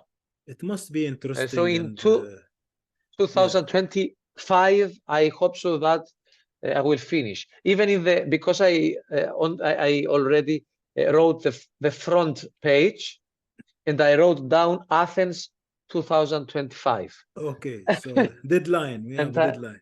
I'm trying to reach the deadline. It must be an interesting research, and really looking forward to it. This is going to be in English or Greek? No, it's in Greek now, but my ultimate goal is to translate it in cooperations with someone that has English as mother language, because my English are sometimes like like this. So yeah, Interesting. Really looking forward to it. I find some of the aspects of this research are very, very specific. But what I hope and what I believe is that some other aspects of this research could be applied on all modal musics, all modal musical idioms. I found some very, I think, very clear, very abstract, and very useful ways to analyze modal melodies. And these ways are applicable also to Turkish music, Arab music, traditional Greek music, and I hope and I assume to Persian also music, Indian music, and other musical idioms that I don't know, and I'm not sure. And some of these ideas are also published on my academia page, Gerasimos Papadopoulos, and also I will publish in English. These are in English. So some of the ideas of this PhD are also published, are already published through different papers and conferences, in English, and in a very abstract way, very conclusive way, not 2,000 pages. I'm trying to be minimal in the way of writing. Interesting. Yeah. All the best, really, and looking forward to it. Tell us about your teaching. How do you teach? And if you are accessible to teaching. My teaching is consciously focused on theory. So I don't teach oud at all. I don't feel that I'm in a level to teach, in a good level to teach oud, all these different versions of how to play the oud and so on. So I focused on theory, and I'm talking especially about the theory of the Makam theory, the Ottoman music theory, but basically the Makam theory that is specialized in Greek traditional music. I developed some ideas about this. I did a lot of research. I want to do also more research about this. My ultimate goal is to develop and publish a book, educational book, not academical book, a handbook, teaching tool that will categorize Greek traditional melodies into Makam categories. And so what I teach is a combination actually of theories of Ottoman Makam, Turkish Makam, and theories of Neo-Byzantine music. I do a combination. I take things that I find helpful and from the one source and tools from the other. I do a combination and I teach Greek traditional, let's say, theory. The other thing is that, I teach mainly groups, only groups actually. And also I do online lessons with this. I'm in cooperation with two conservatoires, let's say. One is Kemfa, and do some seminars in Greek, and the other is Nakas Conservatory in Athens. Again, I do in Greek, but also I am in cooperation, and I'm very lucky for this, with Labyrinth online, and with Rose Daily. And there, the seminars I give are in English. And now it's the first time I announce this. We are preparing a seminar from the end of January until the end of February for a month, for Byzantine music, and actually for Neo-Byzantine modality. So we will see some particular pieces of Byzantine music, easy pieces, see the modality of them, and also have see and show some correspondences between them and Turkish music, Turkish makams, and Greek traditional music. That will be in Labyrinth online? In Labyrinth online at the end of January, inshallah. We always looked for that, yeah, and we always waited for Rose to start over. Yeah. And this will be in English, of course. Yeah, this will be in English. Yeah, I gave twice Byzantine repertoire seminars via Labyrinth in the quarantine period. Yeah. Interesting. We mentioned projects, publications. Is there anything that we missed about projects, collaborations, albums? Maybe I also forgot because I don't know. I don't think so. Yeah. Anyway, I think we covered. We will meet again in Alnadi, but before. Yeah, I hope so. What I have in mind, is to publish an album with the first part of compositions that we discussed with. So the part of neo-traditional songs, let's say, that I already play a lot in my gigs. And I am in process to I have some rehearsals with some musicians, and I am in development of producing this album. This is in process in my mind, because I haven't already published this kind of music. Byzantine hymns and Zachrenia is something different, close but different. Interesting. Yeah. Interesting. So the last question before we leave you, and I really enjoyed this discussion. Me too. How can we reach out to you? How can the audience or collaborators, those who have projects or maybe listeners? Yeah, they have a lot of different sources, contacts. One, of course, is my page in Facebook. I have an official page and non-official, let's say, an official page in Facebook. We can message me, and I answer immediately. I have also my Instagram. I said before, Jerry Pappy. Also, they can communicate with me via email. My official email is sof, S-O-F, dot Papadopoulos, Papadopoulos. What is the name of this this crazy? We call it Papaki in I don't know. What we could say this? At exactly, I forgot it. At hotmail.com. Okay. At hotmail.com. This is my .gr, not com, gr. This is my official Hotmail. And you asked me before about lessons and so on. I have very, very busy program, but sometimes if someone comes in Greece, this happens sometimes.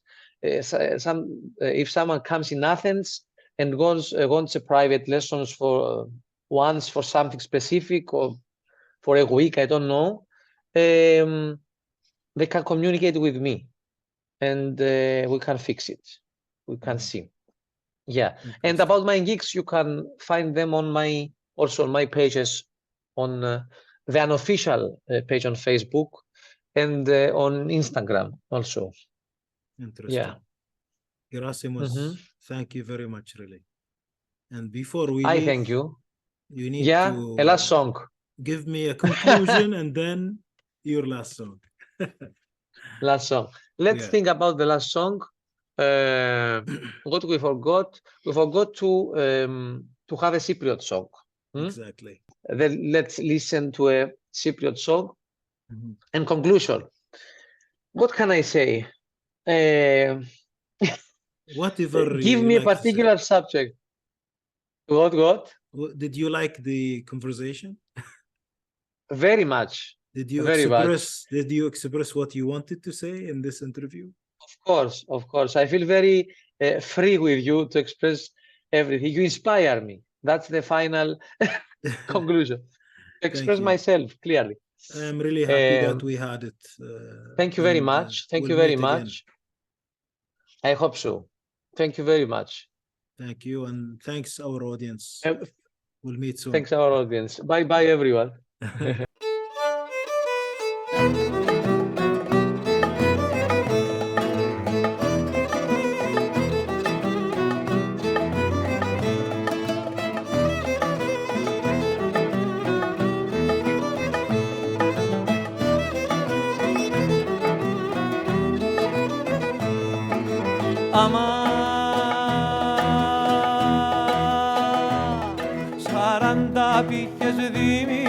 Σαράντα πήχες δίμητον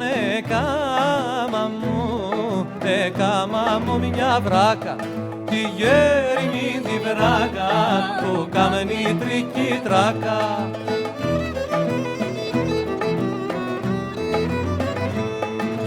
Άμα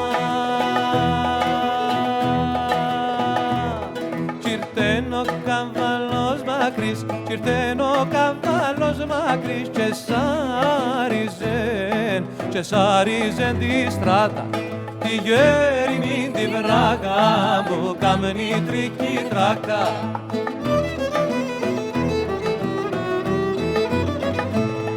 Τη βράκα μου στη λίμνη και πιάει να μου την πλύνει και πιάει να την απλώσει στον ήλιο να στεγνώσει και πιάει εκείνη άξια να την σιερώσει τη βράκα μου την δώσει και πιάει να την διπλώσει.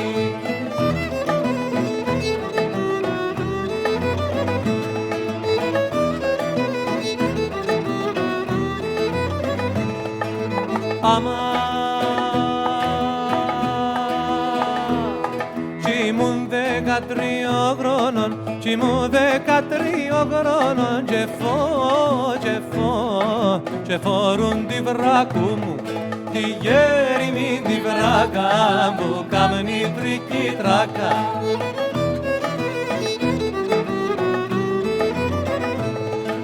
Άμα και γυρίζαμε στο χορκόν και γυρίζαμε στο χορκόν κρυφά τους χορκανούς μου τη γέριμη τη βράκα που κάμνει τρική τράκα.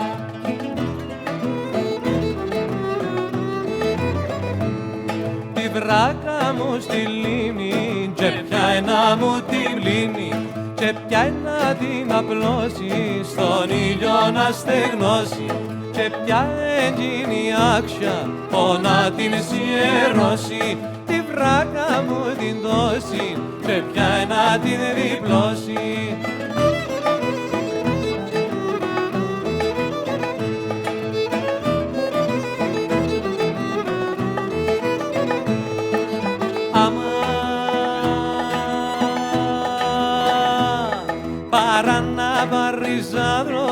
Παρά να πάρεις ανθρώπων και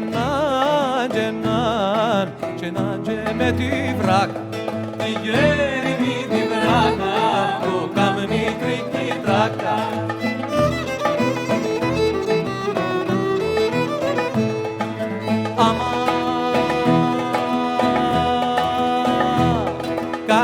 καλύτερα πανταλώνα, καλύτερα πανταλώνα,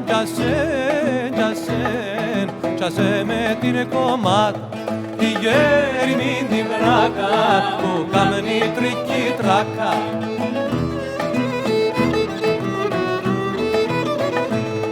Τη βράκα μου στη λίμνη, και πιάει να μου τη λύνει, και πιάει να την απλώσει, στον ήλιο να στεγνώσει, και πιάει την άξια, πόνα την σιερώσει, τη βράκα μου